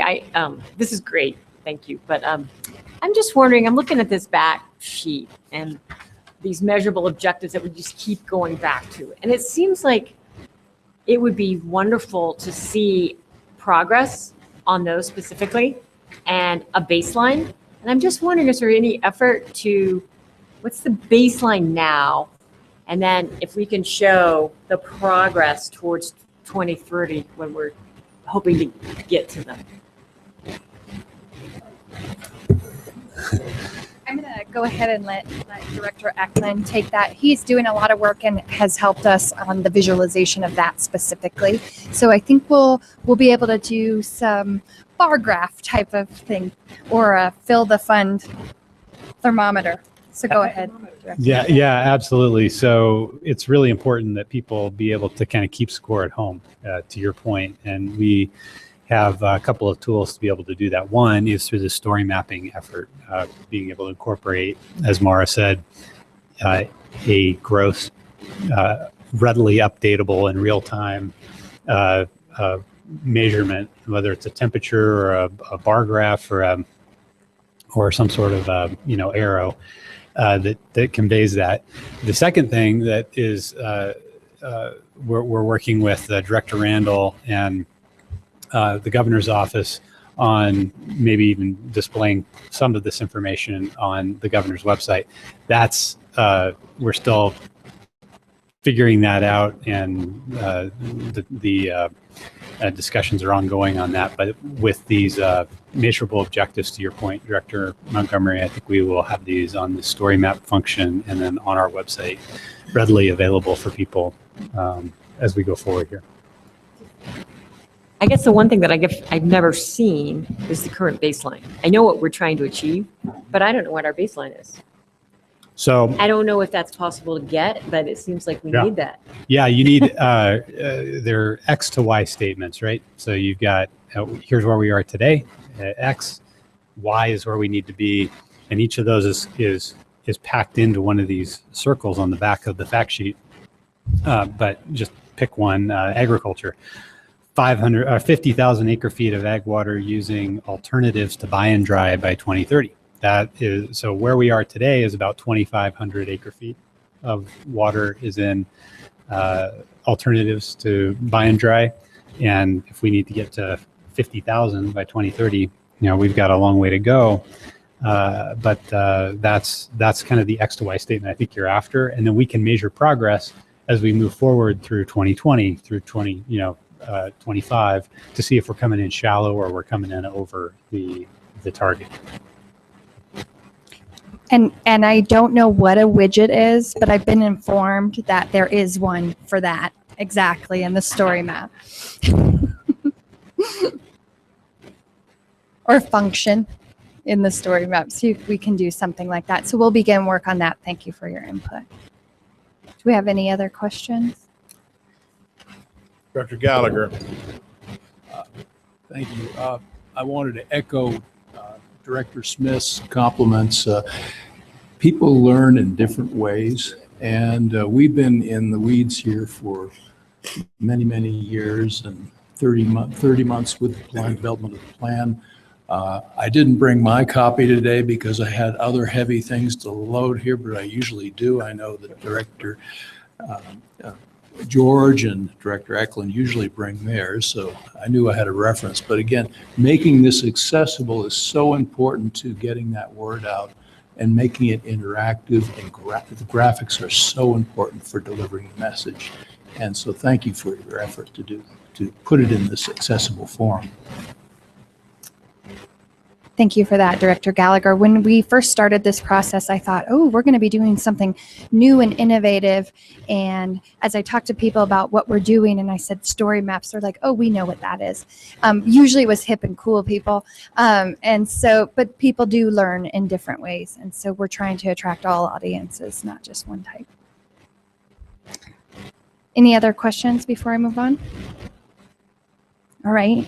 So with that, at this 1 year anniversary, I wanted to thank the board and the director for the support of CWCB staff throughout the creation and implementation of this plan, and also for their guidance and hard work across the state as partners and stakeholders work on implementation. Your dedication to Colorado's future is inspiring, and our state is lucky to have such committed and thoughtful leaders. I also wanted to take a moment once again to thank the people across the state. The Basin Roundtables are continuing to work on their basin implementation plans. You'll be seeing that on the story maps as we move forward on those. But we thought folks would wane, and this really has been an invigorating process, and people are striving to move forward the implementation within their own basins. So I wanted to thank them once again. If you have any other questions, I'd be happy to take those before we move forward. All right. Great. Thank you. Thank you. Director Eklund. So thank you, Mr. Chairman. Thank you, Becky and Mara and the rest of the folks in your section, but also really the folks in the entire agency for putting your shoulder to the wheel on this. All these measurable objectives cross over among the different 5 sections in their swim lane, so to speak. And it really has taken everybody pulling together and working on some of these, but some big lift has been handled by Kevin Reedy back there. Hey, Kevin. And we're really fortunate to have that. So in honor of the historic nature of the meeting, have a proclamation from Governor Hickenlooper here commemorating the day of a 1 year anniversary. And I'll just read that into the record. Whereas 1 year ago, in compliance with Executive Order 2013-005, the Water Conservation Board delivered Colorado's water plan to the people of Colorado. And whereas Colorado's water plan sets forth critical measurable objectives that are aligned with our state's water values of great and growing cities, productive and sustainable agriculture, robust recreation central to Colorado's brand, and a strong and healthy environment. And whereas the Colorado Water Conservation Board Basin Roundtables, Interbasin Compact Committee, and Colorado water community at large have worked hard over the past year to begin implementing this plan in real time. And whereas on conservation, land use, and reuse, the Colorado Water Conservation Board has partnered with local governments and is helping lay the groundwork for regulatory reform with the Colorado Department of Public Health and Environment. Whereas on water storage, the Colorado Water Conservation Board has partnered with local governments, Colorado academic institutions, water providers, federal agencies, to increase existing reservoir storage, study underground storage opportunities, and streamline the water project permitting process while maintaining robust environmental protections. And whereas on Colorado agriculture, Director Brown, the Colorado Water Conservation Board has partnered with the Colorado Department of Agriculture and the Colorado Ag Water Alliance to aggressively pursue alternatives to the buy and dry transactions that weaken our state and threaten our food security. And whereas on Colorado's environment, the Colorado Water Conservation Board has partnered with Basin Roundtables, local stakeholder groups, and environmental organizations to start developing locally prioritized rivers and streams so that stream management plans can be undertaken. And then finally, whereas Colorado is one of the fastest growing states in the nation, and we recognize that growing the next 5.4 million Coloradans will take innovative water management, law, policy, and data. Therefore, I, John W. Hickenlooper, Governor of the entire state of Colorado, do hereby proclaim forever after November 16th, 2016, as Colorado Water Plan Implementation Day in the state of Colorado. So thank you again to the staff and this board for coming with the energy and the good ideas on how to present this data, how to present the water plan, how to engage in a conversation around the state. It's really important that each of you go back to your basins and do what you've done, which is really roll up your sleeves and talk to people who aren't just water in the water community. They need to know this stuff and they need to be engaged. So thank you all for doing that. Well, I appreciate the governor's proclamation. That's always special. How and when will we be able to get copies of that? Will it go into the CWCB website promptly? Yes, it will. We'll get you copies before you leave here. Okay. Either way, I think it's important for us to, in my case, I'm going to put it right in the water plan because I like the way it's crafted. So do I see correctly that we are a little ahead of ourselves on this item 6? Are we finished? 7 minutes. So thank you for that. That isn't always going to be the case because the information, it just gets denser as we go. For those of us that are like Director Smith, that were a little overwhelmed with these tools, my experience is that the only way you get comfortable is just do it. It means a discipline of an exercise time. Snow's coming, so you'll have to stay indoors a little bit more now. So join me in planning to do a little exercise, if we will, on the computer with this, and I'm confident that it's every bit as dynamic and actually stunning as Mara would have us believe once we learn it as well as she does. So let's take a break for sure. Let's be back here. I'm going to say about 10:20, which with you means 10:30. So for sure, we're going to start at 10:30 because, as I'd indicated at the beginning, we want this next item's a big one. We want to give it the time we can. So we stand in recess.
from recess. It is now time to go to agenda item 7, financial matters, construction fund and severance tax perpetual base fund finance section. Steve, are you on? Please proceed. Sir, Steve Biondo, I guess I wasn't on. I'll try that again. This is Steve Biondo, CWCB staff's agenda item number 7A, the construction fund and severance tax financial statements. With me here today is Paul Niedermuller from Clifton Larson Allen. So if you have any questions, Paul and I will try to answer those for you. In your notebooks will be the actual financial statements. If you haven't had a chance to look at, you can look at it sometime in the near future. What I've got here are some excerpts, some highlights that I thought would be of interest for you. Just to kind of give you a historical point, we've been doing this for 15 years. The purpose of putting these financials together is to give you a management report. It's not the state auditor's report. So just kind of understand for the new folks, it's not going to jive with the state system. What we do is we do some tweaking, some massaging of some of the numbers so that you can plan better. So that's why we call it a management report instead of actual financial statements. So the first one is a construction fund. And in the construction fund, I just want to also mention that we include all of the special funds here.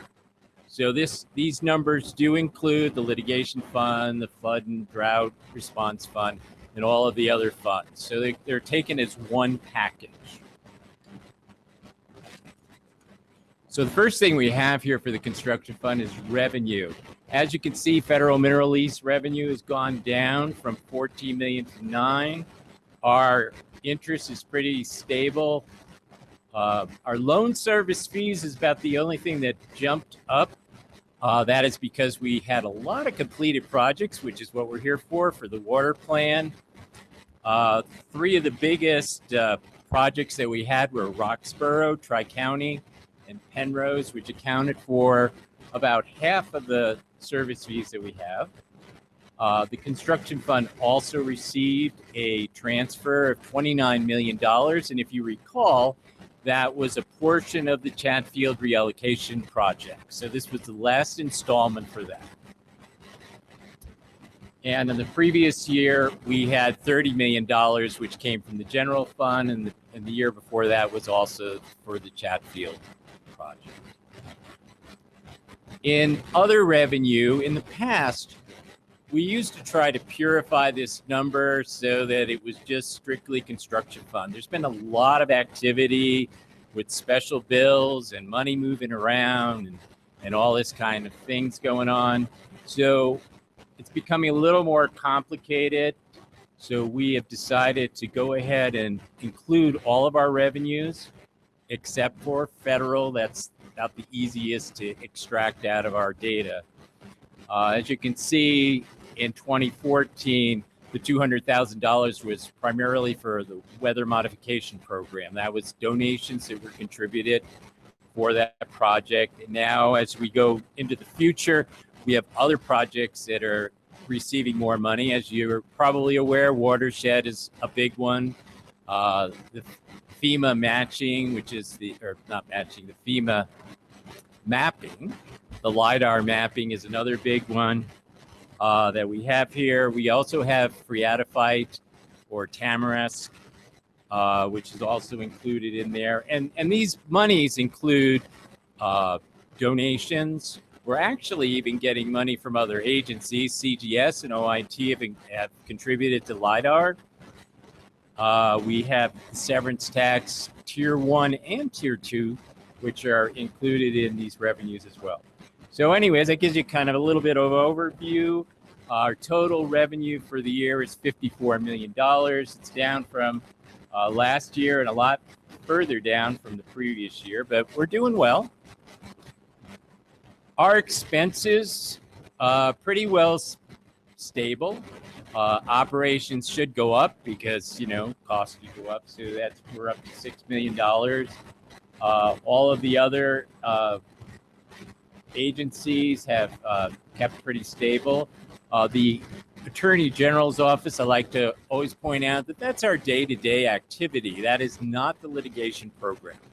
The litigation program had spent about $700,000 last year. And that number is included in the non-reimbursable. It's considered a non-reimbursable because it's a special fund. So as you can see, we've gone up to $10.8 million in non-reimbursables. Also included in that number is the Chatfield reallocation project. Now, if you happen to look at your financial statements, you will have noticed that there is a line item there for escrow account. We transferred over $50 million to the federal government for the Chatfield program. So we've got $43 million in there for just the CWC portion, and that's included as one of the cash items. So the money's kind of sitting there in escrow, and as they do the project, it'll start whittling down, just like any other kind of construction project or mortgage on your house or whatever. So as you can see, our total expenses have jumped up a little bit to $18 million, almost $19 million. So as we move forward, our net income for the year is $36 million, which is down from 42 for last year. Revenue, once again, is 54, expenses 18, net is 36.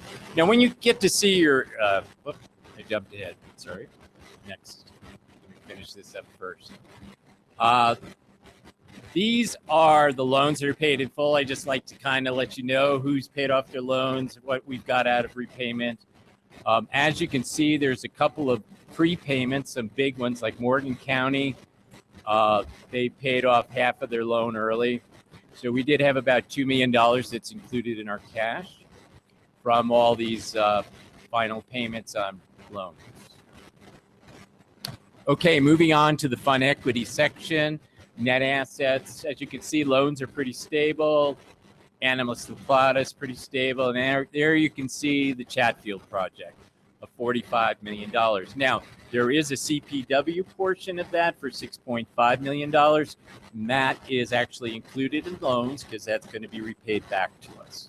So we don't include it in the Chatfield. The Chatfield is just strictly our investment. And then we have our projects under contract and not under contract. Thanks to our contracts manager, Peg Mason, we have $51 million in loans that have gone out the door as far as getting the contracts done. So we're doing quite well and moving our money and getting our projects started and on the road. What we have is we come up with an available balance of $45 million. That's down from 10 from last year, but we're doing quite well. Our total net assets have gone up to $553 million. So construction fund is doing considerably well. When you see the starting numbers for the current numbers with for the year, you'll see that we do also manipulate that number a little bit, and we reduce it by the accruals because accruals are an accounting issue.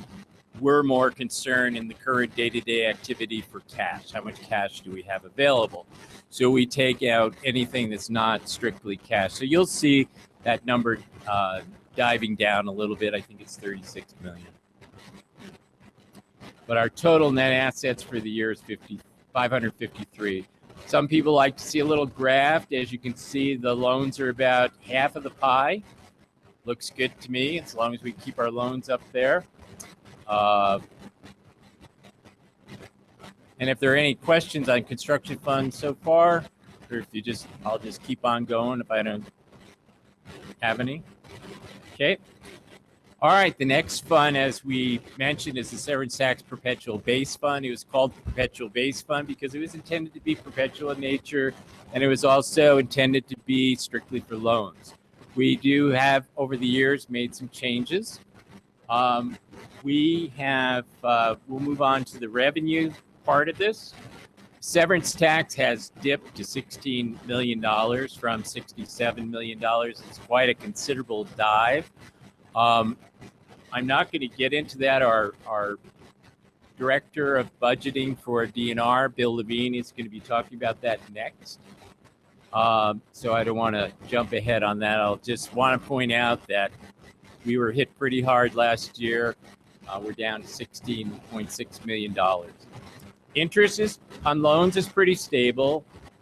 So is Treasury interest. So we have about $22 million in revenue, down from 75.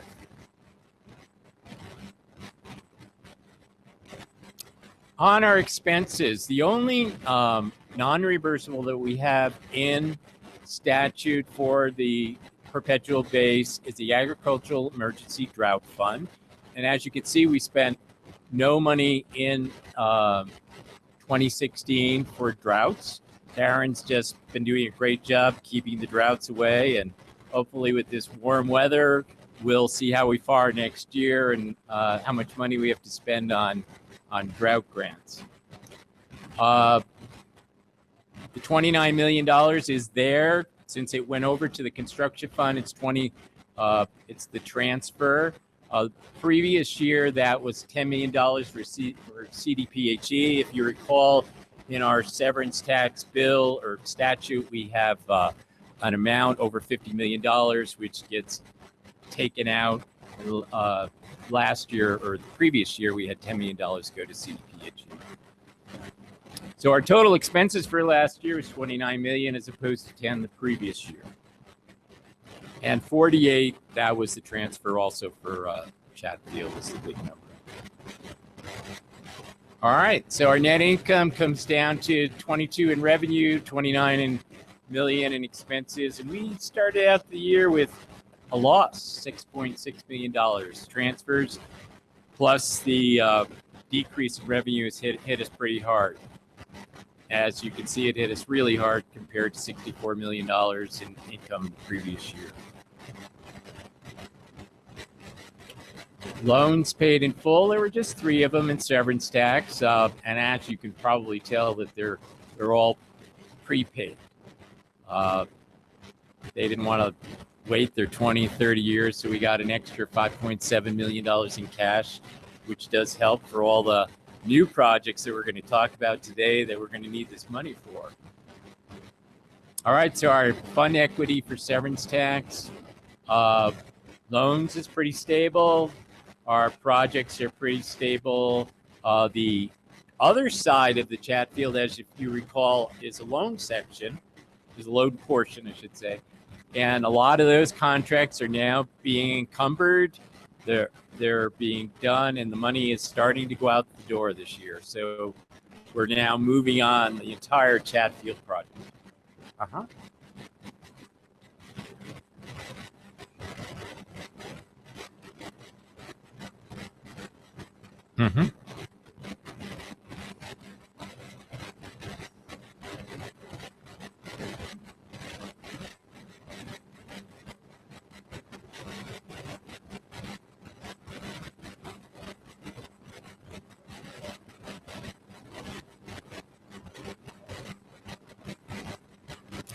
As far as I know, the money came from the bond market. They were able to do some refinancing, get lower interest rates. And that's one of the things we're going to be talking about later. Is one of our big projects has a little part to do with that as well. So yeah, it's basically bond market money. And some of the smaller companies, like North Pewter, seems to give us a lot of money over the years. Like they've been giving me like $500,000 extra, and that is basically money that they just say they just happen to come across and they found it in a bucket. I'm sure they just had some expenses that were down from their assessments that they had, but so we do get some money from ditch companies as well. They're probably the biggest right now, but as far as the ones that you see here, I'm fairly certain that they went to the bond market. Oh yeah, Yeah, I've been in my 17 years, I haven't seen such huge amounts, except for the city of Aurora, which I believe you've already learned about. They paid us $69 million and paid off their $75 million loan. They did go to the bond market and refinanced, and they had some additional projects that they wanted to do, so they pulled it all together and said, "Here's your money." Fortunately for us, they waited till the summer and gave it to us.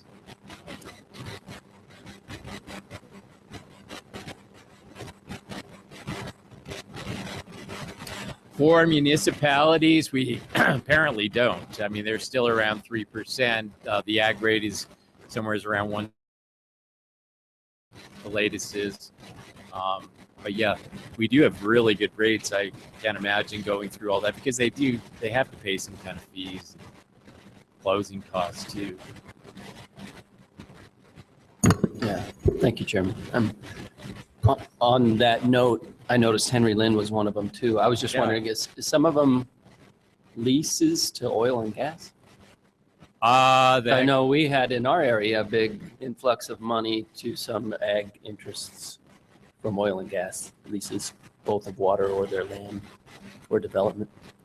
And so some of that could be, especially in that area there in the Weld County. I don't know for sure, but I'm guessing you're right. Yeah. We do have we have this one oddball thing from the town of Parachute, and they're getting leases, but unfortunately the way we did the contract, we actually own the land as collateral. It's really strange, but anyways, I'm sure the lawyers here know more about it than I do, but they have to pay us, and then we turn around and we whittle down their loan, prepay down their loan it's not really our royalties, but the way the contract was set up, it had to be done that way. So yeah, you're right. There's a lot of oil money out there too. Anything else? And let's see.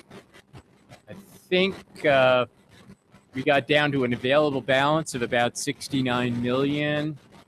Our transfers did go down, and we have a net asset of 387 million, slightly down from 394. So severance tax is actually holding its own despite a lot of the transfers. One of the things I did want to point out, which Bill will be talking about shortly, is SB 16-218. The General Assembly directed us to restrict some money.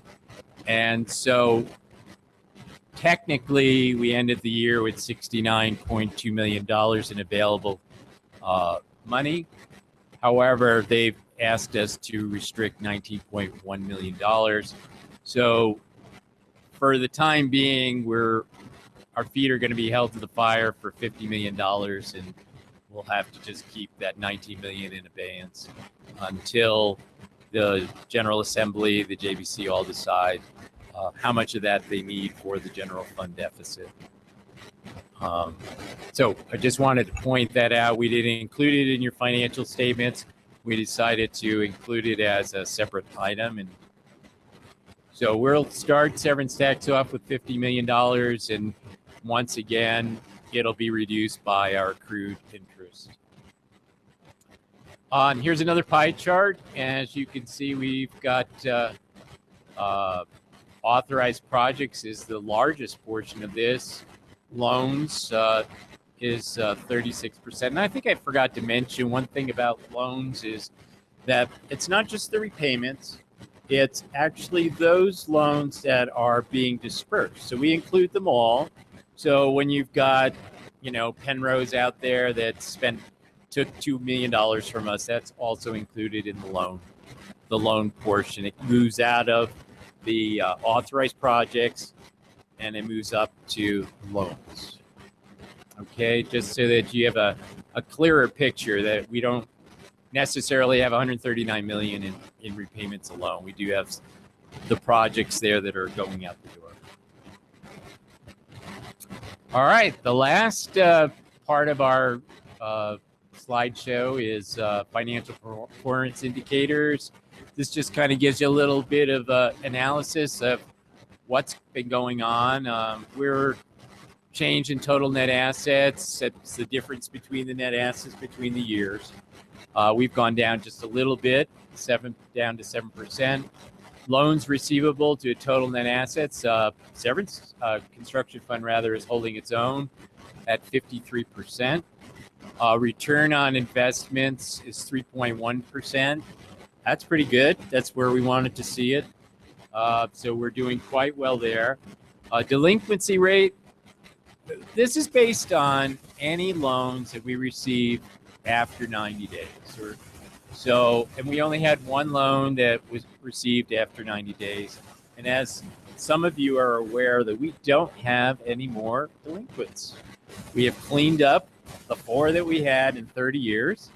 And now we're down to 0. And last year we only had one loan that was late for 90 days, and they jumped on it this year. So we won't have that again. So that's construction fund. And then we're missing, oh, there it is. We hit it too hard. Okay, so severance tax real quick. We did have a negative 1.7% in the change in assets. Our loans receivable is stable, 37.7%. Now, return on investments is dipping a little bit. Part of that is because of our transfers. And delinquency rate is 0. So far, we've had, knock on wood, so far we've had no delinquencies in severance tax. So that's it for me. Is there any questions for Paul or I? I don't see any. I think you're good. All right. Thank you very much. Thank you very much. And enjoy the rest of the day. Great.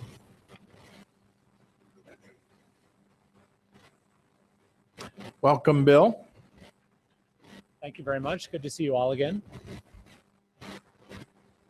I'm going to pause momentarily, but you all ought to bask in the positive message you just got about growing funds, because I'm going to talk about revenue streams, and, well, the ones I talk about don't grow.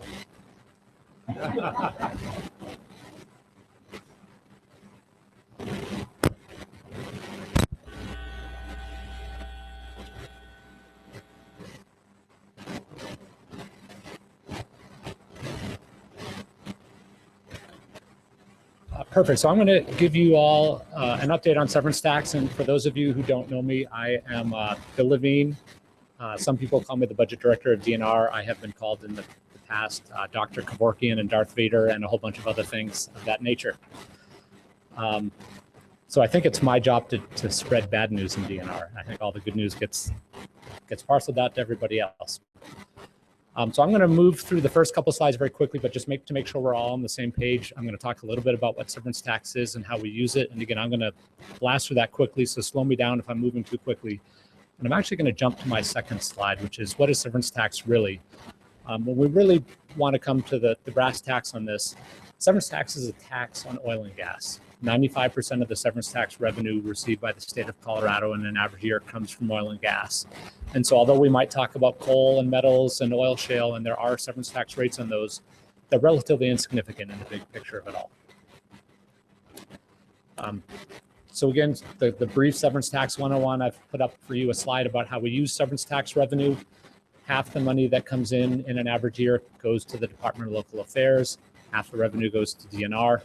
And if it helps you, I'm a numbers person myself, but if it helps you on that top box, we're talking usually about 160, 170 million that comes into the state. And this is how we divvy it. But average does not describe any year in particular, because this is a very volatile revenue stream, and that's going to be my next slide. So again, we take the revenue, we split it in half. Half comes to DNR.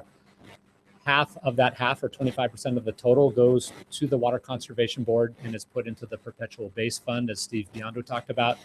And the other half goes to DNR's operational account. And I will talk a little bit about that account's used for a wide variety of purposes, many of which are of interest to the water community.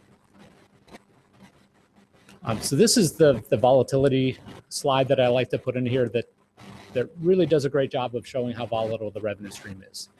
And so if we look at the 150 million in the first year, it doubled the very next year. And then the year after that, it went down by 90%. So it's an absolute roller coaster. And I like to use that analogy to describe the ups and downs. And the correct analogies I'll get into is it's not only a roller coaster, and this slide's great about the volatility. It's a roller coaster in the dark because we have absolutely no idea where it's going from here. So this one I use this slide as a transition into why is it so volatile? And there are multiple reasons, but I think the simple explanation that they talk about at the daycares that I have visited, and there's a lot of discussion at severance tax and daycares, they tend to oversimplify it, and they talk about energy prices. Well, surely this has to do just with energy prices, and energy prices have roughly been cut in half over the last few years in comparison to where they were in calendar year 2013, 2014. But the reality is the revenue has gone down by about 75%. So energy prices by themselves do not explain the whole picture. And so I want to just briefly talk about the ad valorem offset. So there's a provision in Colorado law that says that oil and gas producers may take an 87.5% credit for the property taxes they pay and apply that credit to the severance taxes that they owe. That provision greatly exacerbates the volatility of this revenue stream. And the reason that it does is that the severance tax or ad valorem, offset is reflective of conditions 2 years ago. So the ad valorem offset that I'm going to claim this year is based on the assessment that I got a year ago. The assessment I got a year ago was based on production 2 years ago, or the year before the assessment is made. So as we sit in this year, the property tax offsets that people are claiming are still relatively high because they reflect conditions 2 years ago. Current production value is low because energy prices are low. So again, it's exacerbating the situation we're in right now. Another interesting thing is that there is no ad valorem offset in the first year or two because there's no property tax that you paid in that first year of production. So you're looking back a year, well, nothing happened. You have no offset. So the first 1 to 2 years are really critical in the amount of severance tax revenue that we collect. Very briefly, and I came up with a slide, actually, I think it was for you all a year ago. Actually, it was for the JBC a year ago. But I was very proud of these results, and I came here and showed them off. This is comparing 3 revenue streams that we receive at the Department of Natural Resources, 2 of which you'll be very familiar with here at the Water Conservation Board. So the top one is severance tax revenue, and it's a brief history of that severance tax revenue back through fiscal year 2007, 2008. So really just cutting to the right column at a high level, we've averaged $174 million of revenue over this year. And the key number here and what this chart is trying to portray is the volatility of comparing the volatility of these revenue streams. The severance tax revenue stream changes by an average of 85% from year to year. Really astonishing.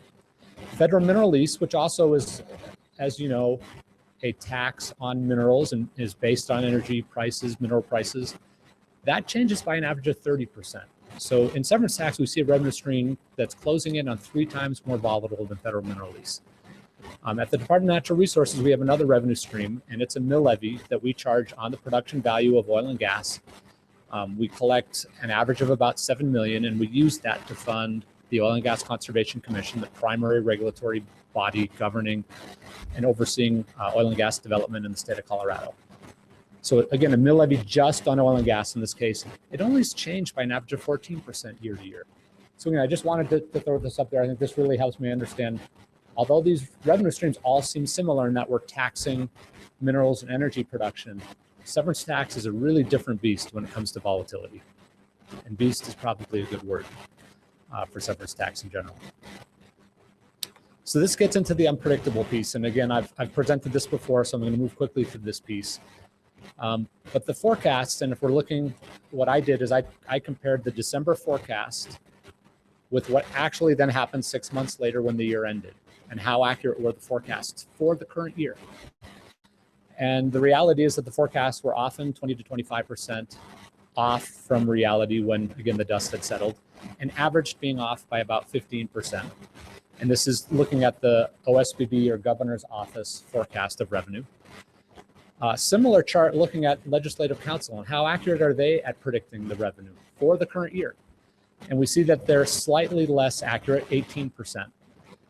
And just to also put these numbers a little bit in context, I wanted to briefly look at FY16 and that 5% number. And you might say, well, gee, it looks like they're getting a little better. They only missed by 5% in the most recent year. If we look at FY16 and look back to what they were predicting, not December of the year that we were in, but the December before that. So 6 months from the start of the year, 18 months from the end of the year, how accurate was Legislative Council? They were predicting that we were going to receive $200 million in revenue. And you can see that the reality is we instead collected 71 million. So don't look at that and say, hey, they're getting better. I think the story that actually really tells is, A, they're never going to be better. This is an extremely unpredictable revenue stream. And the further out you look, the less accurate the forecast. So I actually was nice and looked at the current year forecast for the middle of the year for the current year. As you move further out, the forecasts just get worse. So they start at 18% or more off, and they get worse from there. Let me now talk a little bit more about current events in the severance tax world. And I'm going to start, importantly, with the BP lawsuit that the Supreme Court issued late April of last year.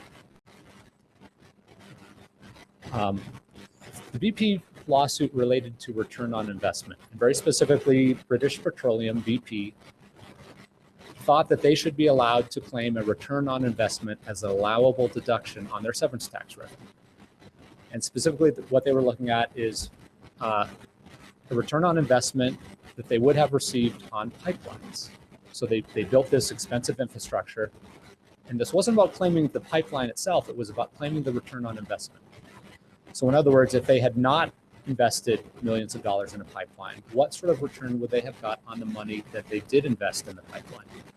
So the Department of Revenue looked at that and said, that's not an actual cost. You can't show me a receipt for your return on investment. It's a very hypothetical, theoretical cost. We're not going to allow it. That return on investment is allowed on the property tax side of things by the Department of Local Affairs and the Property Tax Administrator. So they thought that they should get this in severance tax as well, even though it is a different statute. So they went to the Supreme Court, and the Supreme Court ended up ruling in BP's favor. And they said specifically when they looked at the statute that the statute's allowed for all transportation, manufacturing, and processing costs to be allowable deductions. And so return on investment was related to transportation costs, and it was one that the Supreme Court believed was allowed. Now, the Supreme Court decision did not establish how return on investment should be calculated, but again, said that it should be allowed. And that's also opened the door for an examination of some of the other deductions that the Property Tax Administrator allows. The technical term is NERF deductions, or net back expense report forms. So there's a group looking at whether or not some of these other NERF deductions should be allowed as well. So let's talk about the cost of this decision to the severance tax revenue stream. The most immediate impact is that the state of Colorado owed British Petroleum $2.4 million. On top of that, there were some similar cases that were in the pipeline, and the cost of those cases was another $6.8 million. It's also anticipated that companies that didn't file a legal claim are going to now come in and amend their tax returns, and they can amend their current year return as well as looking 3 years back. But they're going to amend their returns, and that's going to cost us another $22 million. So the total cost directly related to refunds is estimated at $31.2 million. There are two other important potential costs of this lawsuit. The first is that the $31.2 million is looking backward. So as we look forward, companies are going to be very sure to claim a return on investment on their severance tax claims going forward. And as I mentioned before, there are some other potential NERF deductions that they may also claim on their severance tax returns going forward. And that part is uncertain and needs to be worked out.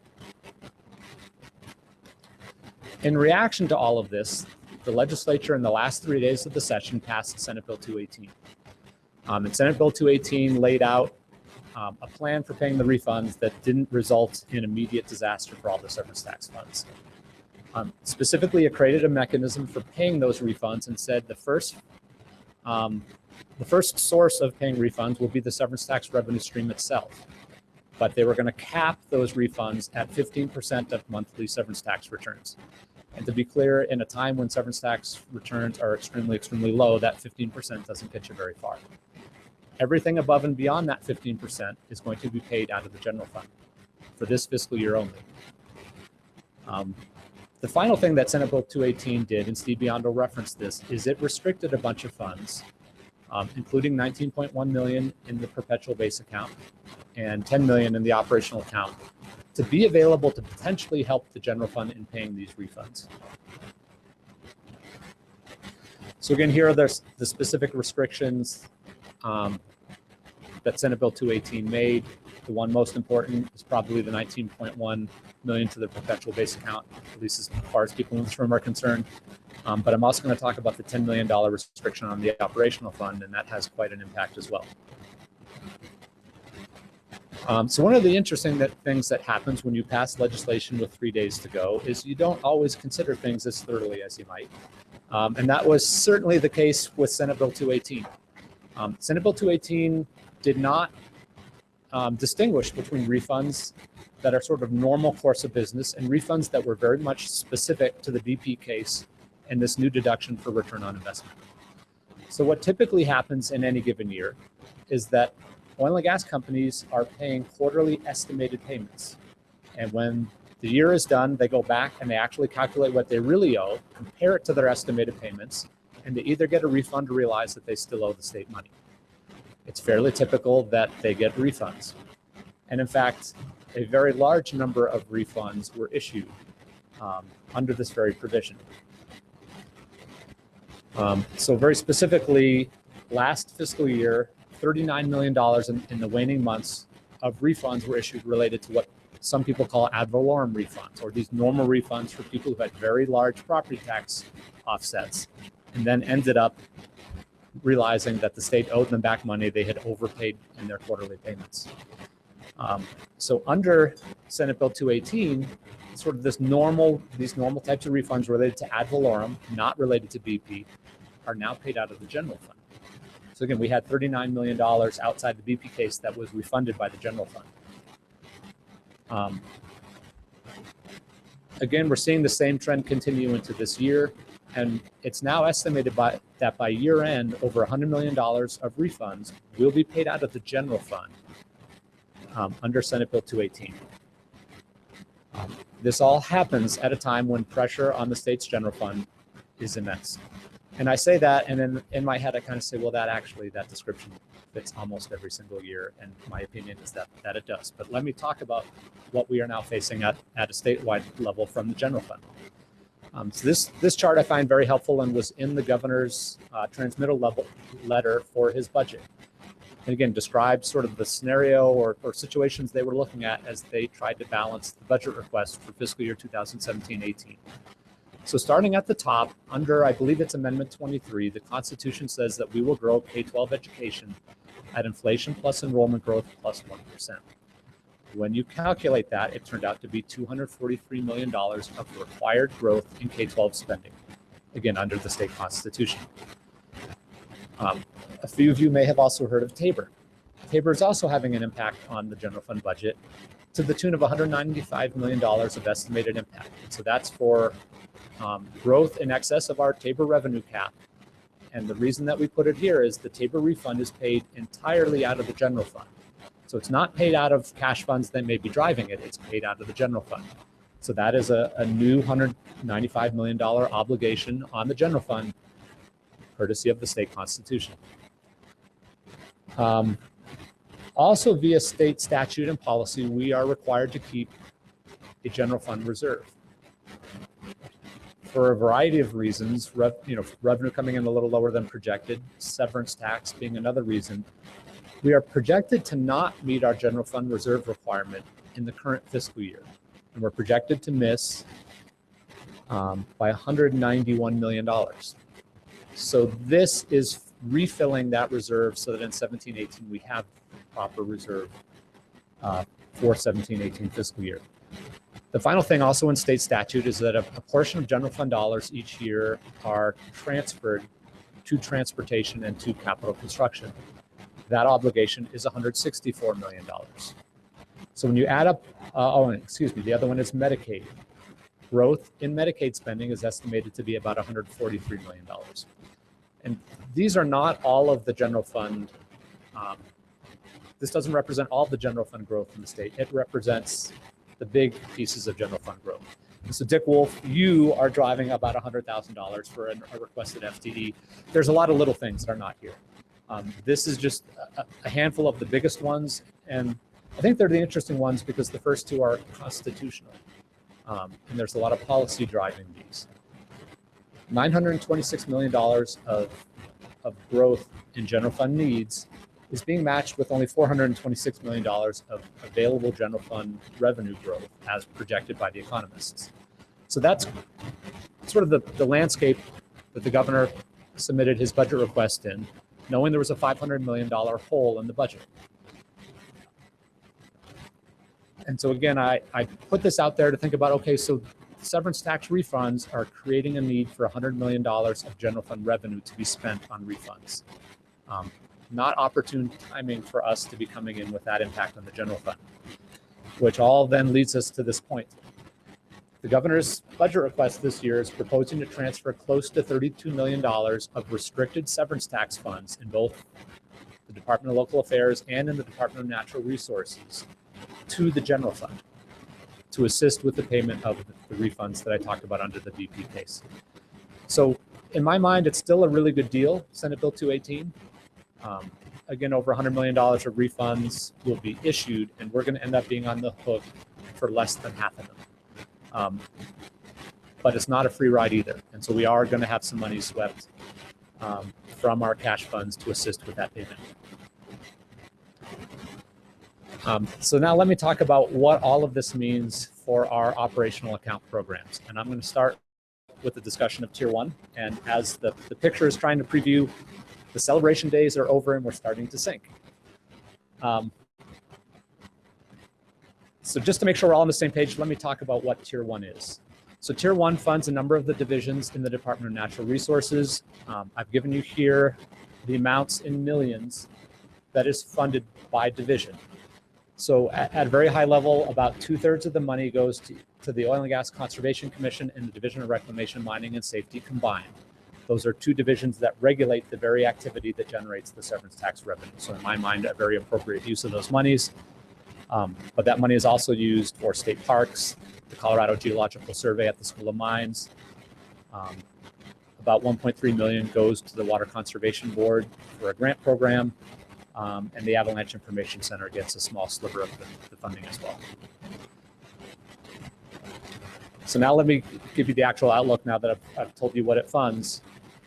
I run a model pretty consistently. I'm in there probably almost every week looking at this. And after all of this, the dust had settled and the new forecast had come out, I plugged in the new revenue number. I plugged in everything that actually happened last year when the dust had settled on our revenue and spending from last year. And the bottom line of the model for the current fiscal year had us ending the year $700,000 in the red. Now, to go back to something I mentioned before, I don't particularly trust the revenue forecast. So I didn't want to just say, okay, I just have to figure out how to save or cut back on $700,000 of spending and we're done. With the revenue forecast being so unreliable, I wanted to look at, well, what if it's 20-25% below forecast? Then how big is the hole? I plugged in 25% and came up with, if it were 25% below forecast, we'd finish the year $3.6 million in the red. Now, let me just be very clear. The state accounting system will not really let me finish with a fund balance of negative $3.6 million. What will actually happen is sometime in the spring, as the fund balance goes down and down and down, it will hit zero. When it hits zero, we stop paying expenses. We're not allowed to pay any more expenses. From my standpoint, that is the ship crashing, as in we don't want that to happen. We very much need to take steps to prevent that from happening. I don't want to see payroll no longer paid because we've had blind faith either that it was going to be $700,000 or things were going to turn around. The easiest solution to this from my perspective, and maybe I should be clear on these first two scenarios, none of those scenarios takes into account any availability of the $10 million that was restricted within the operational account. I have no assurance that any of that money will be available to me. And now the governor's proposing to transfer about 55% of that revenue straight to the general fund. That still leaves an amount of money out of that 10 million that is available theoretically. My model, again, does not take that into account, but I think that the easiest solution to this is to go to the Joint Budget Committee and ask them to release $3 or $4 million to flow through the account, and that will at least get us through the year funding our Tier 1 programs and having the assurance that we have enough revenue in there to deal with a reasonable amount of revenue volatility. For those of you who haven't been here, I wanted to have a picture of the gates of hell, which is a good introduction or a place to walk through as we talk about the Tier 2 programs. So Tier 2 is the thing we fund after we fund Tier 1.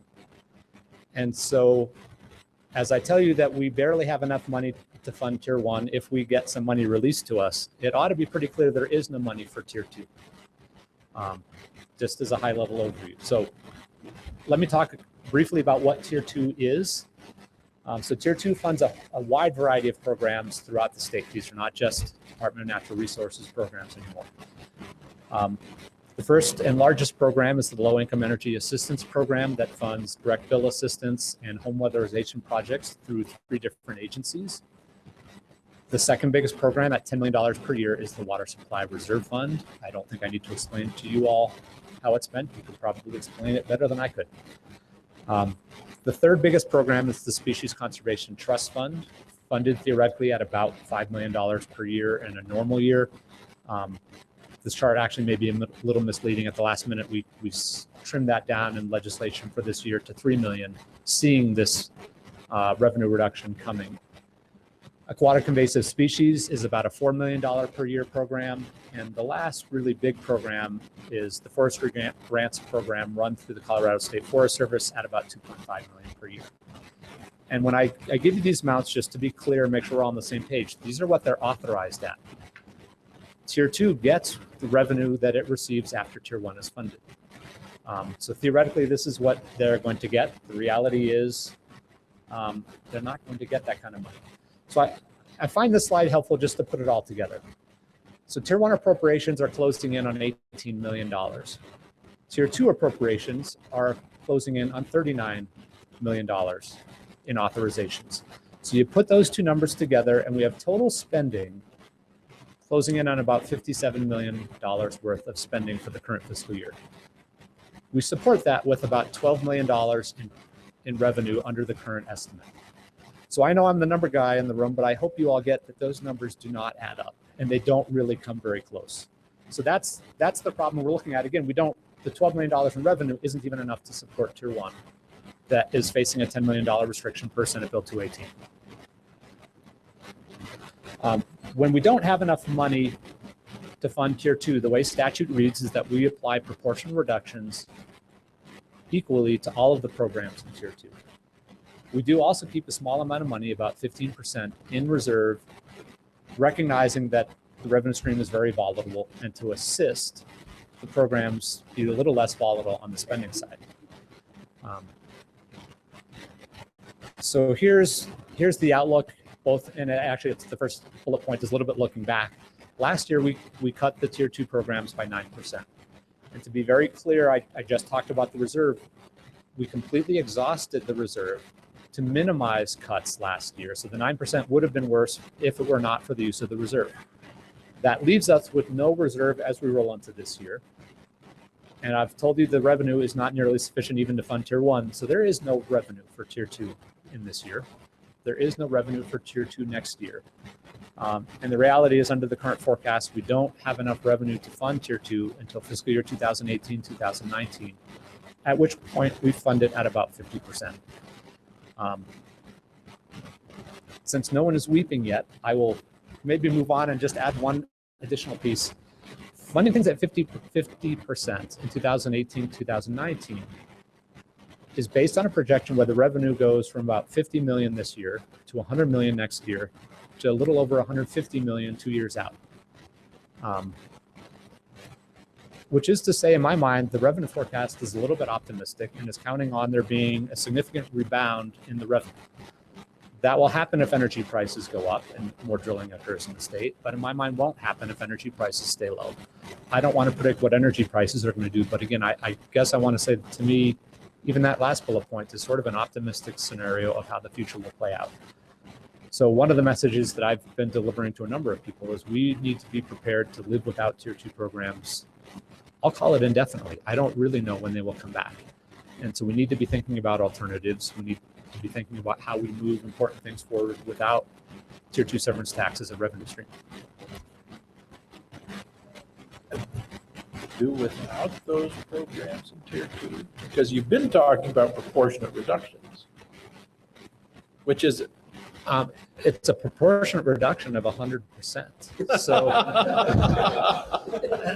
take that as you want. And it's not, I guess I shouldn't say live without the programs, but do be prepared to live without the revenue stream. So there are important things. I don't know if John Stolp is behind me, but John Stolp's salary is paid out of tier 2. So I'm not suggesting we live without John Stolp. I'm suggesting we find a different way to do business. Find different money. Find different money or reprioritize the existing revenue streams we have. Wow. So I think any and all of those, and we're going to have to prioritize what we get done. So some of those programs are driven by federal issues. Species conservation is largely driven by the federal recovery program, I believe. Some of these other wildfire, you can't control that at all. Okay.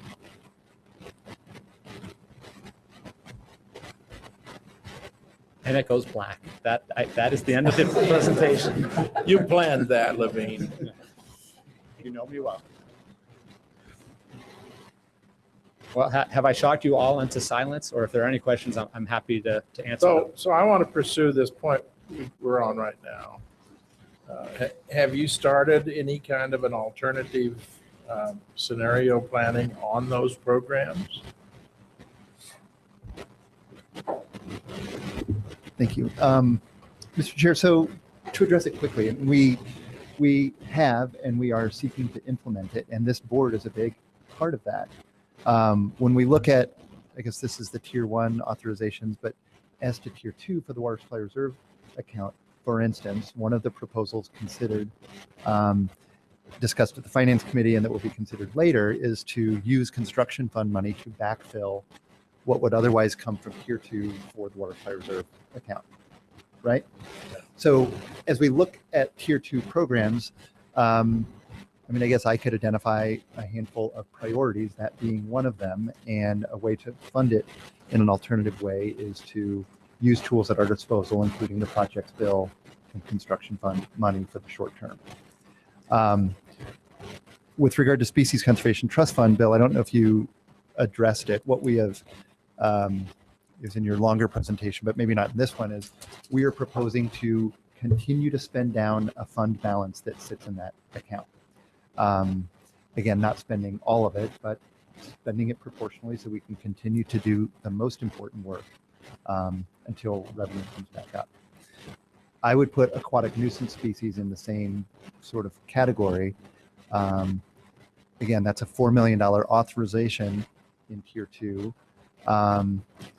Not doing that program is not a very good option in order to keep our water bodies open for boating, to keep our water bodies free of aquatic nuisance species. Again, this is an instance where an ounce of prevention is really worth a pound of cure.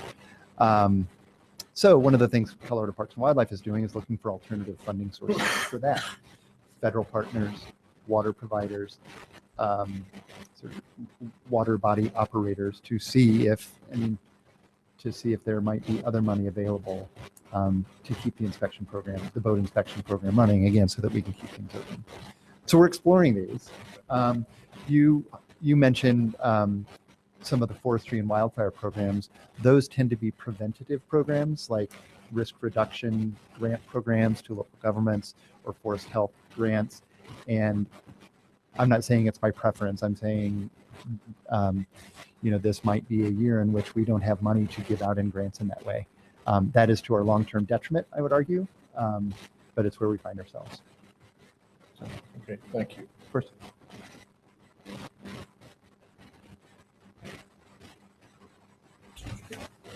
Director Eklund. So it seems like, Bill, thank you for bringing this is going to sound sarcastic, but thank you for bringing the news to us the way you have. It's very clear and presented very well. Even though we don't like the substance, it's a good presentation. I don't know if it's appropriate to think of it this way, but there are two, it seems like this breaks down along two questions. One is what Director Randall was talking about. We need to manage what we've got, probably differently, definitely differently, to make do with what we have. But then the second question, and something that I'm not looking for you to answer, but your thoughts would be appreciated. Is this a sustainable model moving forward for this agency, for DNR, for the state? I thought you were going to stop at Dante's Inferno over there, but No. So in terms of is it sustainable, I guess I forget where I did this, putting it all together. So the spending we've shown here, about 57 million, represents to me sort of an ongoing level of spending going forward. I don't think there are programs in tier 2 that you could look at and say, there's not somebody who thinks that it should go forward. In fact, there are not hundreds, if not thousands of people who would think that any of those programs should go forward. We may not all agree on those, but I think there are major proponents and people who believe that those are intended to be ongoing programs. The average revenue into this fund, so I mentioned that the average revenue is more like 160, 170 million. I'll choose 160, which is a little bit of a low end, because it's easy to divide that by 4 and say, okay, if we get 160 million, 40 million will flow into the operational fund. 40 million is not going to fund 56.6 million. So I have, even in an average year, I have been making the claim that this fund is over allocated. And I'm trying to coin a term, no one has caught on to it. I call what is heard in this fund high watermark budgeting. So every time the revenue goes up, we set spending to that amount. And every time we hit a new high, we set spending to that amount. And when it comes down, we don't cut the way we add when things are going up. So we've added all of these ongoing needs at a very high watermark level. I absolutely believe this fund is over allocated, not now in a downturn, even in an average year, and even in a little bit of an above average year. I think we can only fund these things in good years and occasionally in the years that follow good years, because we build up a fund balance. And that's if and when it's not completely rated for something else. So I'm going to join you here. So remind me on these programs that are at risk of or needing to be cut. How many of them are within our budget and policy?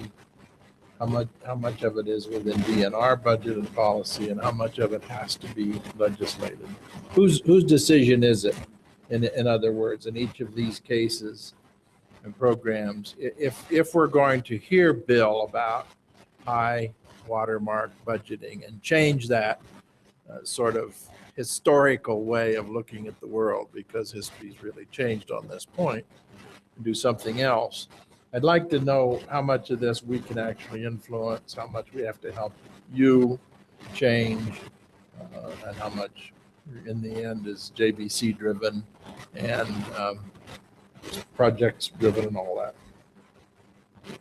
So when we talk about tier 1 is appropriated entirely through the long bill. It's almost all DNR funding with one exception, and that exception is the School of Mines does now have the Colorado Geologic Survey. And we can see on here, it's a relatively small piece at about 1.4 million in a pie that's in the range of close to 18 million. But all 18 million is appropriated through the long bill, and it's ultimately the General Assembly's decision on how to spend that. Tier 2 is very different than tier 1. So tier 2, and I'll quickly go there so we can kind of have a visual in mind of what these programs are. All of these programs are authorized in statute. And this goes into the very way that we deal with tier 2 funding and these proportional cuts that I've talked about. So rather than running supplemental bills through the JBC to balance, I think there was some wisdom at the JBC that said, wow, the revenue forecasts are extremely inaccurate and things are constantly changing. You'd be running bills every other month to balance spending in the operational account. And so that's not the way they wanted to do it, and rightfully so. So they do it through an automatic balancing mechanism. So all of these programs are authorized in statute at at the amounts that I've put on this slide. And so they will be funded at 100% as long as there's enough revenue to do it, or they'll be funded at some proportional amount less if there's not. And that's done through 3 distributions made throughout the fiscal year. So again, it's sort of automatic, but I'd really say what matters there is statute. What are these programs authorized at in statute? So as I talk about there being too much spending, if you want to fix tier 2, you have to go into statute, run a bill to do that, and change some of these amounts, pull some of these out if you think they're not the priority to do. But that's how the second piece would happen. So not so much JBC, but through statute and through a bill. Help me with that. What I think you're saying is that the statute authorizes a high amount. It's never funded at that level because it's funded only if the money's there. So it's already doing what you're recommending. We can dream all we want about what it's set at, but what really matters is when the distributions are made during the year, who's making those decisions are less than the statutory top. How's that happening? And won't that happen automatically? And if no money comes because there is no money, then these programs will automatically consume what is in the reserves and end. It simply won't do their function. That's what you're telling us we shouldn't let happen automatically, correct? Well, I'm certainly saying I think we need to take immediate steps to protect tier 1. And that's getting some of the restricted monies released. And so that's a request that we have made to the governor's office, and it's in deliberations over there as we speak. Tier 2, Tier 2 is tough. I mean, at the current point, there's just not enough revenue to do any of it. I do think in the long run, to me, we ought to shrink that pie, and we ought to figure out what our priorities are. The current status quo says that all the programs are equal, and so that when there's not enough revenue, they will all take equal proportional reductions. Well, no, wait, it's either equal or proportional. Which is it? Well, they all take the same percentage, so it is proportional. But that's still treating them the same. So if we're going to cut, if there's enough revenue to fund them at 50%, they all get cut at 50%, even though some of the programs may not be able to take a 50% cut as easily as one of the others, or even though from a DNR standpoint, some are probably higher priority than others. So I do think that eventually we're going to have that tough conversation and figure out as a state, what are our priorities? And is that our call here? LEAP isn't even within DNR, is it? And my experience with LEAP is that that's always gotten the highest priority right from the governor's office, if there was money. Several of these are yours really at DNR because they're cross departments, right? I think that's right. They are and they're not. I mean, you're correct. Some of them are the forestry grants. We do one, the State Forest Service does one grant program, for instance. They do forest health. We do the wildfire risk reduction grant program. You're right about LEAP. Half of that is administered. Bill, did you touch on this? Half of it by the Colorado Energy Office and the other half by a consortium of Department of Human Services and Energy Outreach Colorado, which is a nonprofit that helps administer it. So you're right. I mean, the finer point I might put on one comment that you made is that LEAP gets #1 priority. I mean, it is the largest piece of this pie, but it is in times of reductions when we don't have, is it $36 million of authorized spending? Do I have that right? 3637. For tier 2, it is reduced proportionally in the same way, by the same percentage as all of the others. So it doesn't have a higher priority in that. You might look at this and say it's a higher priority because it's a bigger dollar amount, but in times of shortage. Well, it has historically as a matter of policy. And apparently that isn't happening in modern time. Okay. It will if the economy really continues to be sluggish, though. This is helping the poorest among us. Right. But okay. So on that point, we scramble to try and address some of this stuff like aquatic invasive species with other programming that we might have other dollars we might have. What does LEAP do when they're coming in shallow? You're asking the budget director for the wrong department, but I do know that they.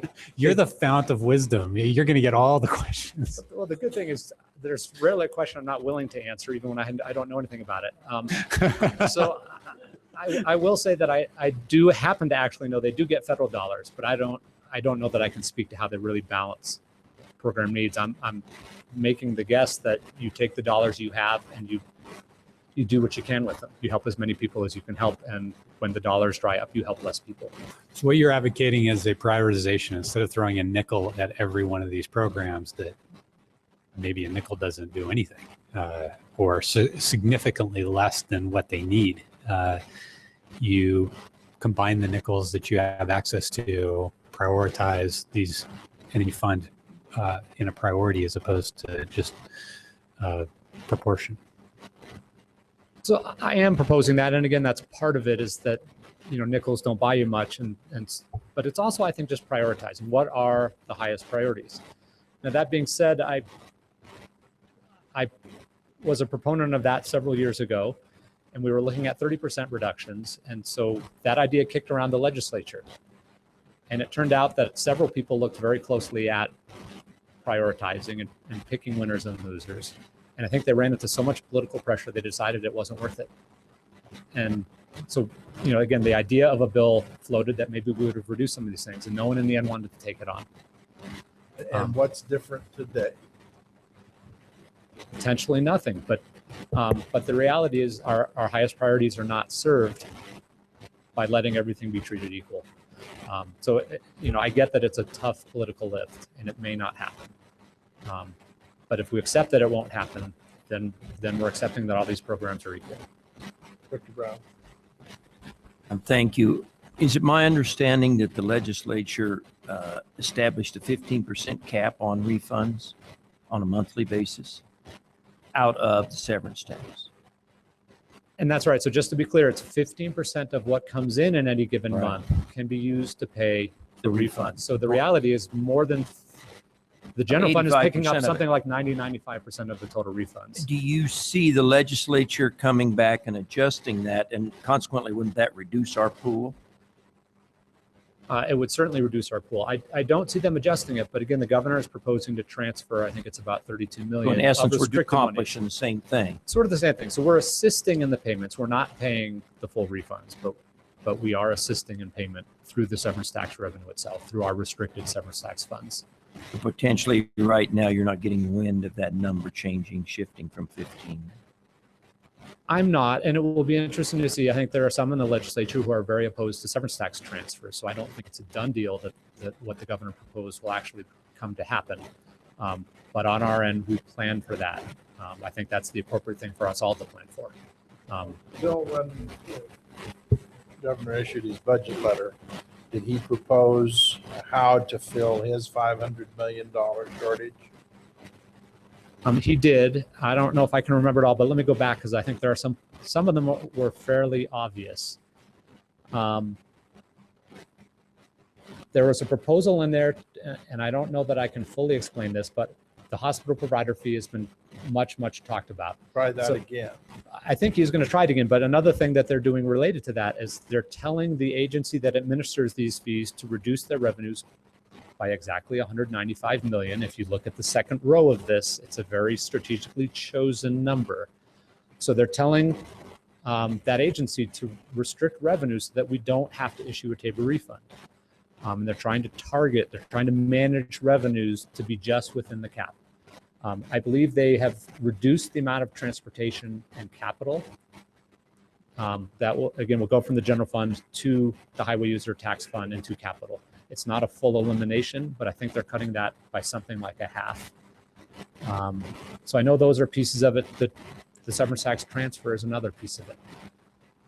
So the governor's letter does lay all those out. Again, those are the ones that jump out at me that I know. So the governor, as he always does, has submitted a budget that is balanced. Yeah, and JBC, it's too soon to know how they react to that and whether they'll have different views about how to fill any gap that's there, right? That's absolutely right. which means everything you've said about how this is going to happen, it is not secure yet. Like everything in the severance tax world, very much subject to change. Unpredictable. So weigh in, folks. Are you asking us,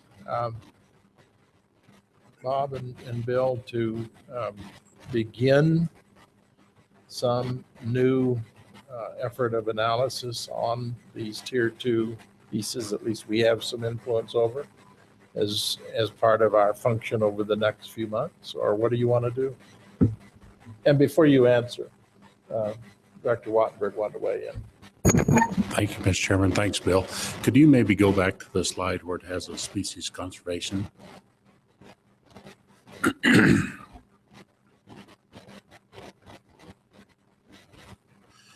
My question is, and I don't know if you've had a chance to run these numbers either, but if we took our proposal to take $10 million to prop up WSRF this year, if you took and proportionalized that to pick up species conservation, aquatic invasive species, and possibly miscellaneous water and phreatophytes, is that a doable scenario over a short period of time, or is this where we don't touch that? I think everything is on the table. And again, what's on the table is funding in fiscal year 17-18. 2016-17, the ship has sailed. But also to be clear on Species Conservation Trust Fund, and I just want to make sure everyone understands this piece. We authorized, and actually, again, I apologize, it says 5 million. There was actually 3 million because we cut it right at the end. We authorized 3 million this year, and no revenue will flow into that program. What we do have this year is a fund balance from previous transfers and interest income. We have about 3 million that's not obligated for prior year projects. So we decided internally that for this year where no revenue will come in, we're going to fund half of the authorized 3 million.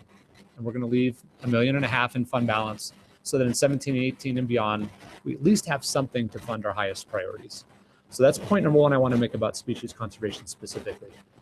Point number two is this is not the only source of funding we have for species conservation efforts. We get money from Great Outdoors Colorado, and we get money from Sportsmen that we do apply to species conservation. So I don't want anyone to have the impression species conservation efforts are grinding to an absolute complete halt. We are going to spend less on species conservation with the reductions in severance that we're getting. But again, it's not a complete elimination of these programs. The final point is that we have a very conservative budgeting philosophy for species conservation. And I want to take just one example, and there are many similar to this. We funded, I think it was 2 years ago, a species conservation litigation effort. So it's one FTE in the Attorney General's office to represent the state of Colorado in legal proceedings related to endangered species issues. And what we did at that point in time is we set aside a pretty sizable pot of money that had 5 years of revenue. So to be clear on that, that meant that we already had the revenue set aside for the next 5 years. And so that effort is going to continue without new revenue rolling in. That revenue's been set aside, and that effort will continue. So again, I just want that part to be clear that it's not quite as utter disaster. It's not quite the gates of hell that maybe I've represented. But it absolutely is a reduction in these efforts, and new things going forward. We're going to have to be creative, as you've suggested, and figure out if that's the highest priority, then we would need to take it out of a different revenue stream. So we are going to have to be creative going forward.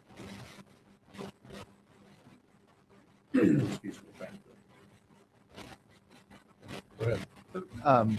Thank you, Mr. Chairman. So maybe I'll answer your question from a moment ago, which is, what are we here asking for, looking for from this board? I mean, I think, and this is the second time we've done this presentation in a week, given the governor's budget letter. I thought it was appropriate to have the board get a better understanding of the proposal to transfer $31 million from the money held by Senate Bill 218 to support general fund. Again, we supported Senate Bill 218. We think it was a good deal for us. Even with this transfer, we're only paying 30 cents on the dollar for the refunds that are anticipated in the next year. So my goal really was to just get a good understanding of that so that it didn't take on a life of its own about and sort of get lumped in with some past transfers from severance tax money and money sort of marked for water projects. I did not propose to come here and suggest that this board backfill some of the other programs that aren't going to receive new money.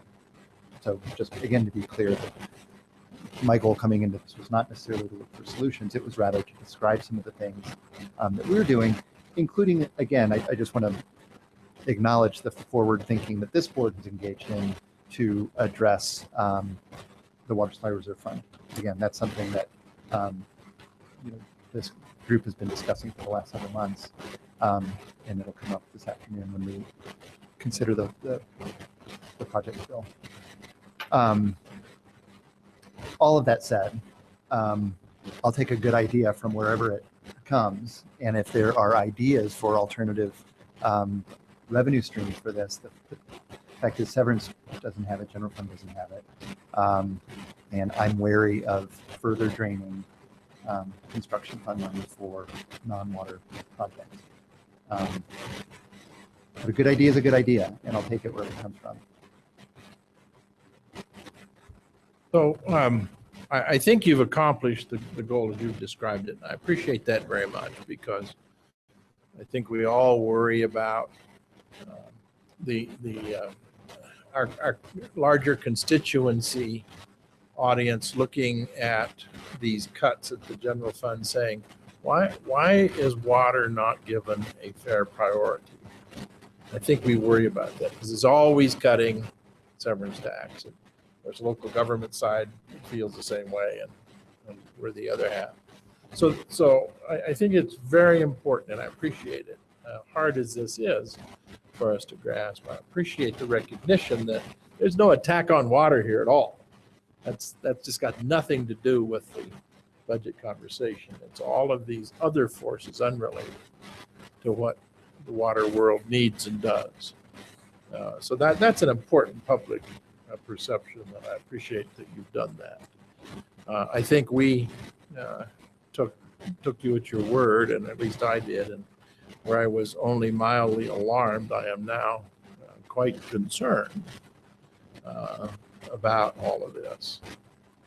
And so that naturally gives rise to the question of, what do you want us to do? So that's why I ask. And I think what you really said to us is, we're all in this here to try to be imaginative, because times require that. And I doubt if there's any of us over on this side that know where there's available money for anything. We'd love to have that conversation, but we've spent our entire history at CWCB relying upon the sources we're now talking about. We haven't relied on other monies. So it'll be a new world for us too, to try to figure out alternative funding for any kind of a long term. So what else did you want to do? Is that it for you, Bill? You've done quite well and enough, in my opinion. Director Brown. Thank you, Mr. Chair, and I would like to compliment you on your outstanding program. I've seen and heard several of these, and this is by far the best. It isn't any more palatable than it was in the others, but I certainly think it was a great program. So thank you, and for attempting to answer the hard questions. Thank you very much for that. Thank you, Bill.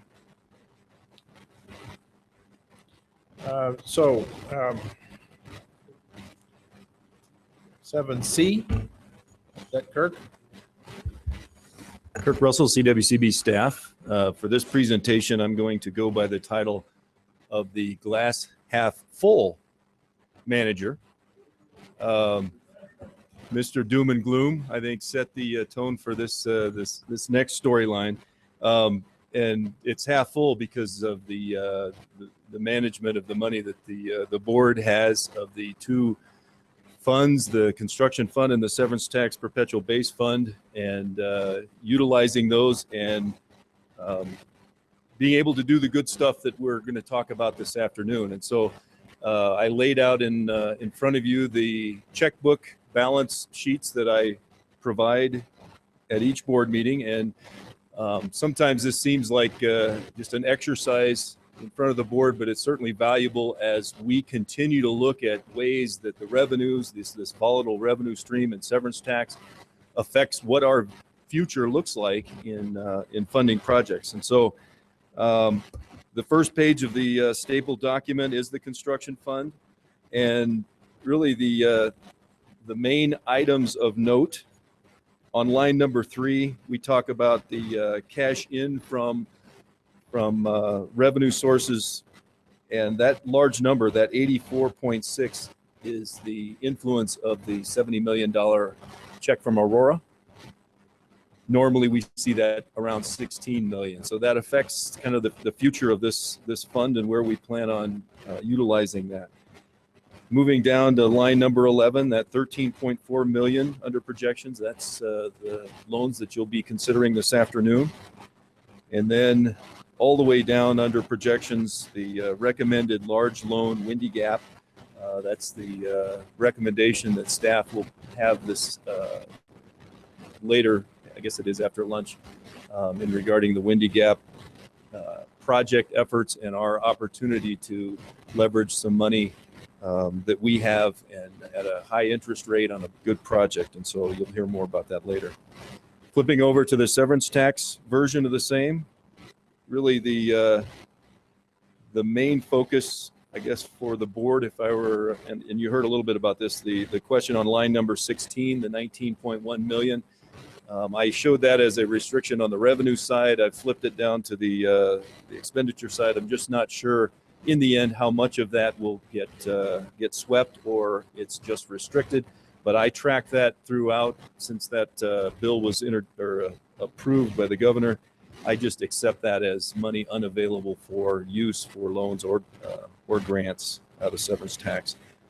And then you can see the series underneath under 18 down through 23. Those are the recommended authorizations we're looking for in this year's projects bill for consideration again this afternoon, including the increase for the Rio Grande cooperative project on line 18.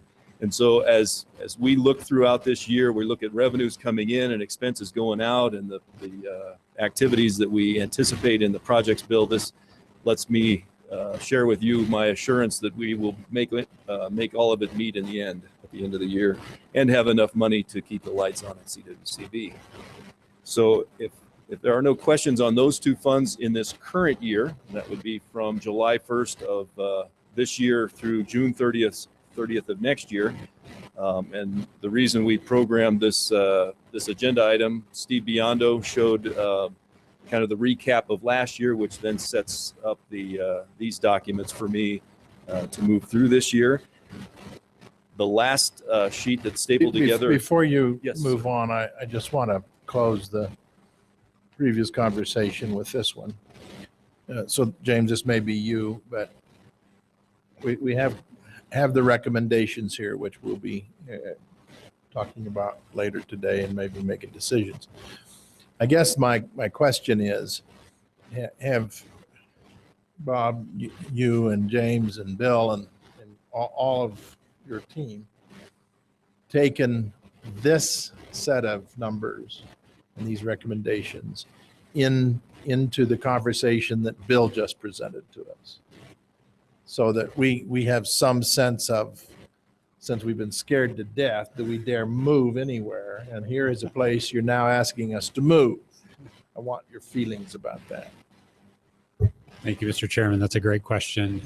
We have been, Kirk specifically has been working iteratively with Bill to look at kind of where we're headed. So he's aware. I don't think these numbers, other than the loan guarantee fund moving downward by $20 million to 30 million instead of 50, have been affected by the recent turn of events for this severance tax analysis. But because this is where our footing is so uncertain here and it's shifting all the time, we're going to have to keep doing that, and we're going to have to sit down even before we approach bill paper with the projects bill and figure out if we're still on solid footing for these numbers. but we're parked next door to each other, and I think we're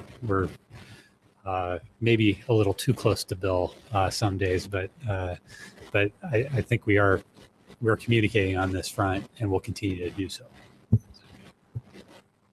Okay, that's helpful. Thank you. And that is, thank you for mentioning that.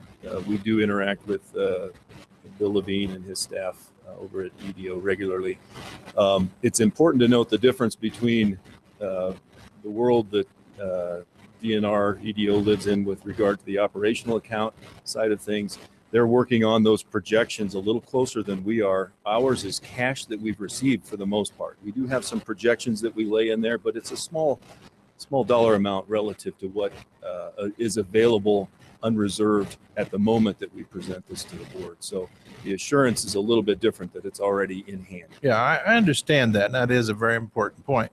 But I also did not miss the several times the statement was made that some of the cash that we have, either in the construction fund or in severance tax, is available for some of these problems, to be used for solution to some of these problems.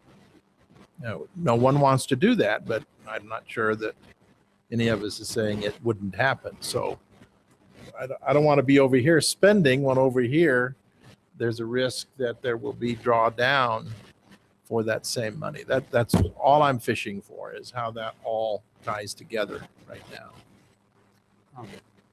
Just to close that out, I think that is the way to, excuse me, think about it. And we are also trying to make sure that we have a very good articulation of what we intend to do with this money. If people come asking us for solutions, creative solutions, they're going to ask, do you guys have plans for this? And we do. Again, thanks to the work of this board over the months and years, really.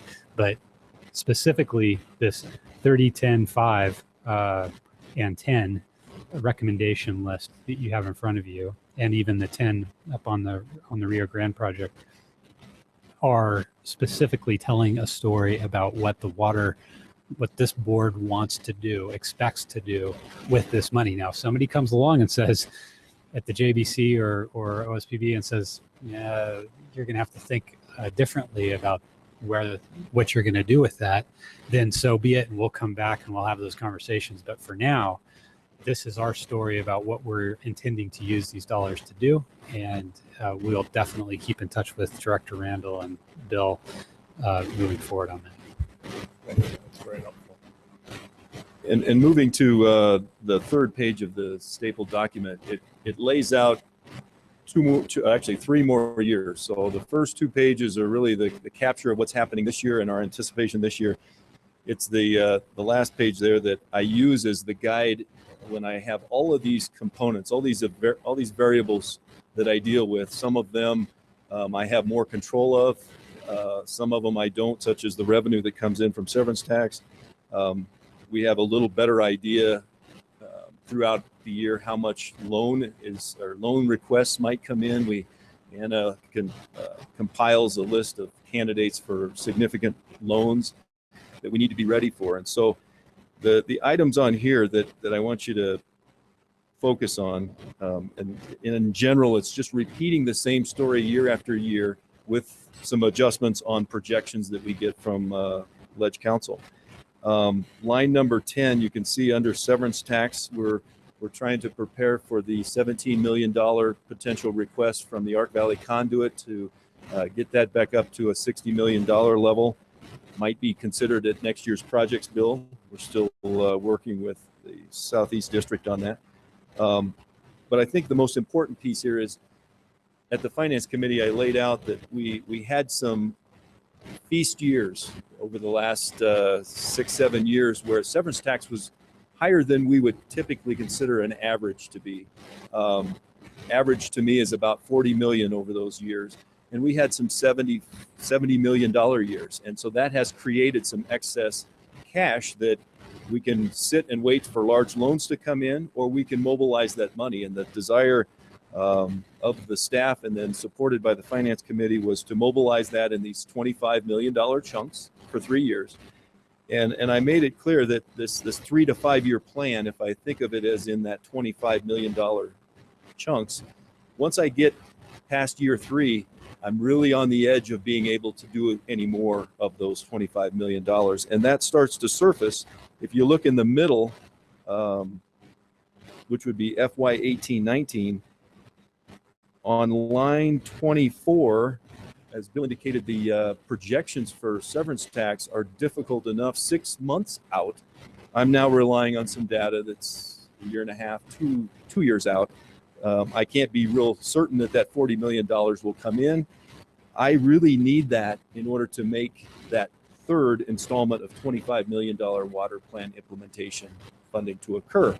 After that, it even gets more complicated to try to estimate what might happen. And so that's where I've drawn the line, that I think we can get to 3 years of $25 million funding.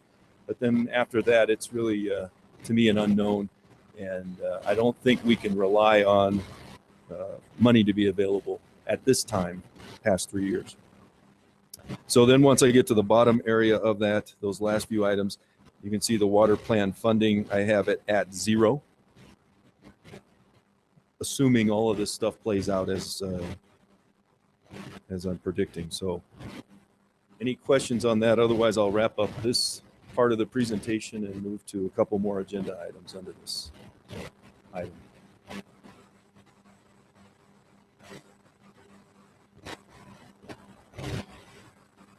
Okay, moving to agenda item 7D. These 7D and 7E would have been presented by Anna. She's with John Stolp up at the Conservation District meeting, presenting information on CWCB's funding efforts. And so I will run through these fairly quick. These are, I believe they're no change from what was presented at the Finance Committee meeting. But starting with the policy number 11, which is dealing with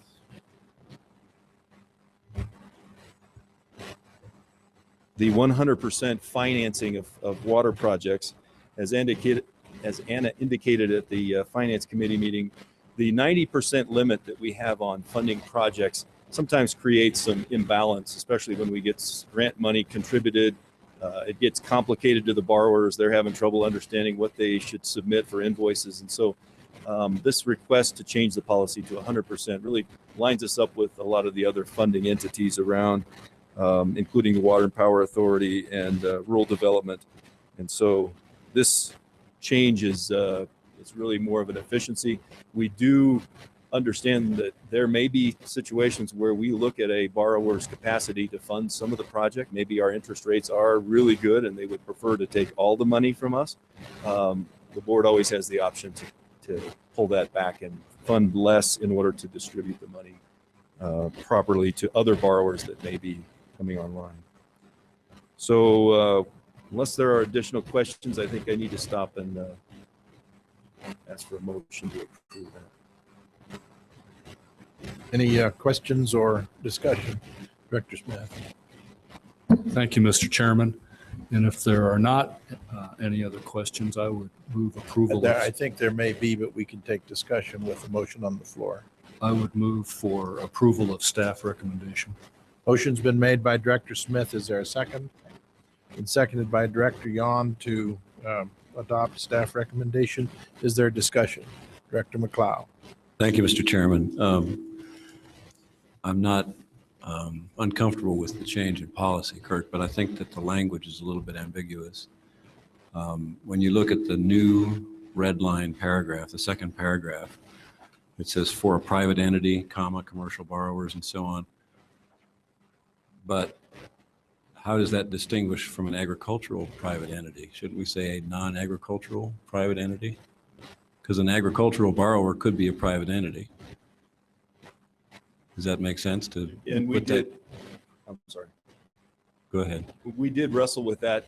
We wanted to always provide options to the board in a situation where we did have an agricultural borrower that was a private entity that we still may not want to go to 100%. We've had situations where a non-mutual ditch company, a lot of times the mutual ditch companies, they are private, but we wanted to still consider them with this opportunity to finance at 100%. We do also have some agricultural borrowers that are maybe a closely held corporation or just a individual farmer doing agricultural work. And even in that case, there may be a need for us to not loan at 100%. So this gives us that control that I think we want at the staff level to bring to the board. Maybe a water rights purchase for a farmer. We don't want to go to 100% just because the collateral of an ability to repay isn't there, if that helps. A little bit, but I still think the language is unclear. Another suggestion would be simply to take that first 4 words out of that paragraph. And you've got it covered in the third category, which is an entity deemed by the board to be at such a risk that the board's policy requires, et cetera. So if you take those first 4 words out, I think you remove the ambiguity. I believe that this was written to provide Anna with ammunition when she's out selling the loan program and a commercial borrower makes mention that they really aren't that risky. Trust me, they're not risky in their world. And so this gives us that wall between trying to determine what is acceptable and what isn't. I'm not opposed to the change. I think it provides us some protection. Well, I'm not going to fall on my sword, but I think that that is an ambiguous paragraph, but that will be your problem in the future. So if you're happy with it, I guess I'll step back and let you work with it.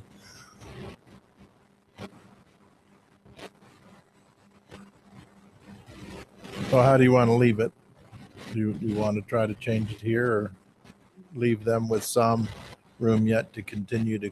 Well, Kirk seems pretty firmly entrenched on continuing it just the way it is, and I trust his judgment. So I'm going to. It does appear they've discussed the points, but you're still free to make your run if you want. No, I'm fine. I'll let Kirk deal with the issue in the future. Okay. He may come back and ask us for another change, but that'd be all right. Any further discussion? There is a motion on the floor. Are we ready to vote? All in favor of the motion, which is to adopt staff recommendation, please say aye. Aye.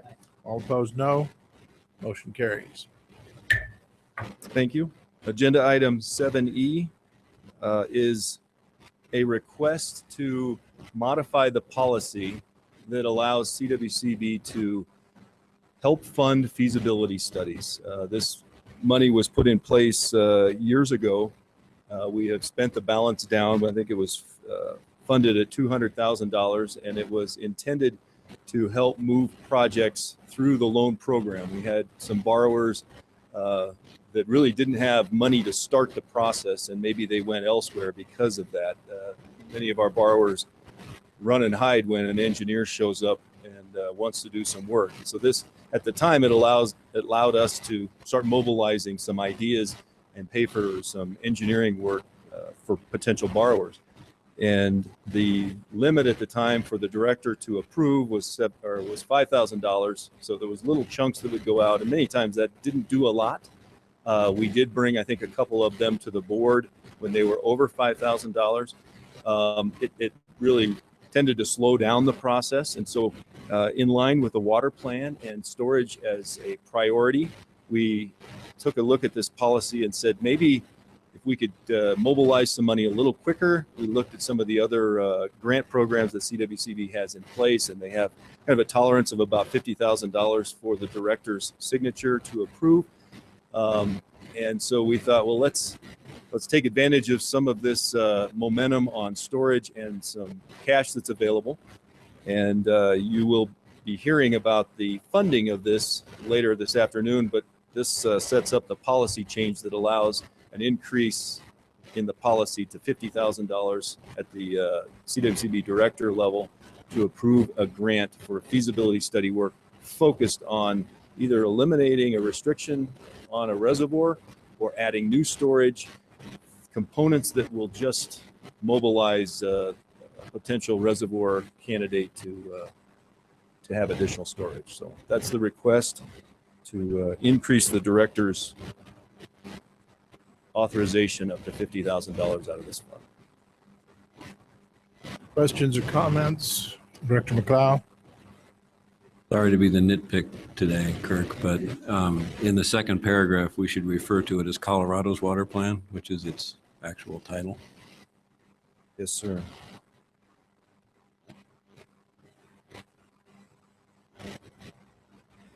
Director Wattenberg. Thank you, Mr. Chairman. We wrestled with these with the Water and Power Development Authority. Let's see, it's over there on the procedure part. It says a letter of request.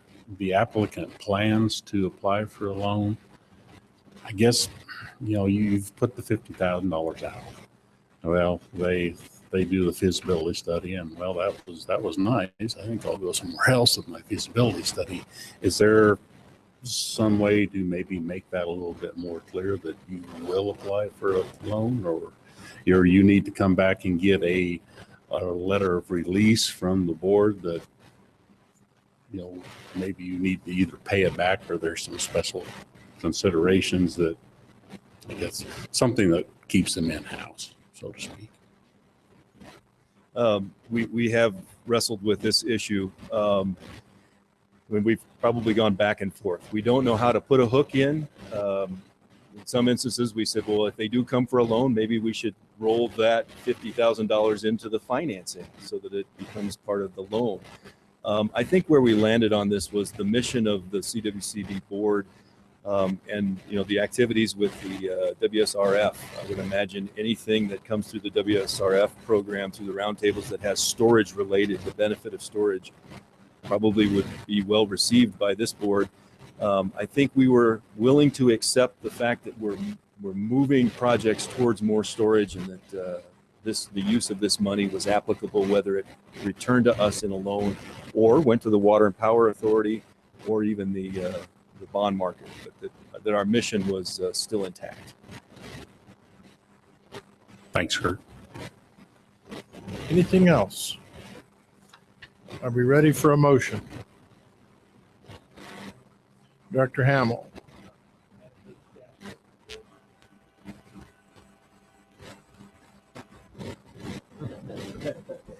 They took away work just before they are.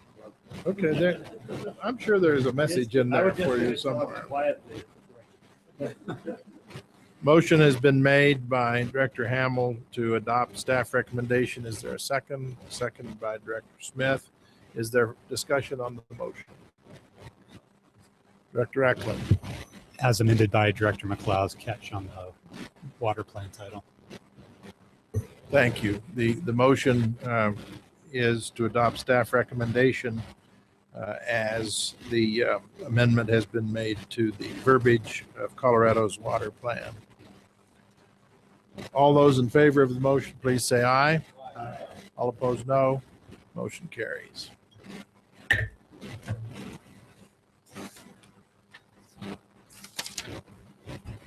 Is that it for you?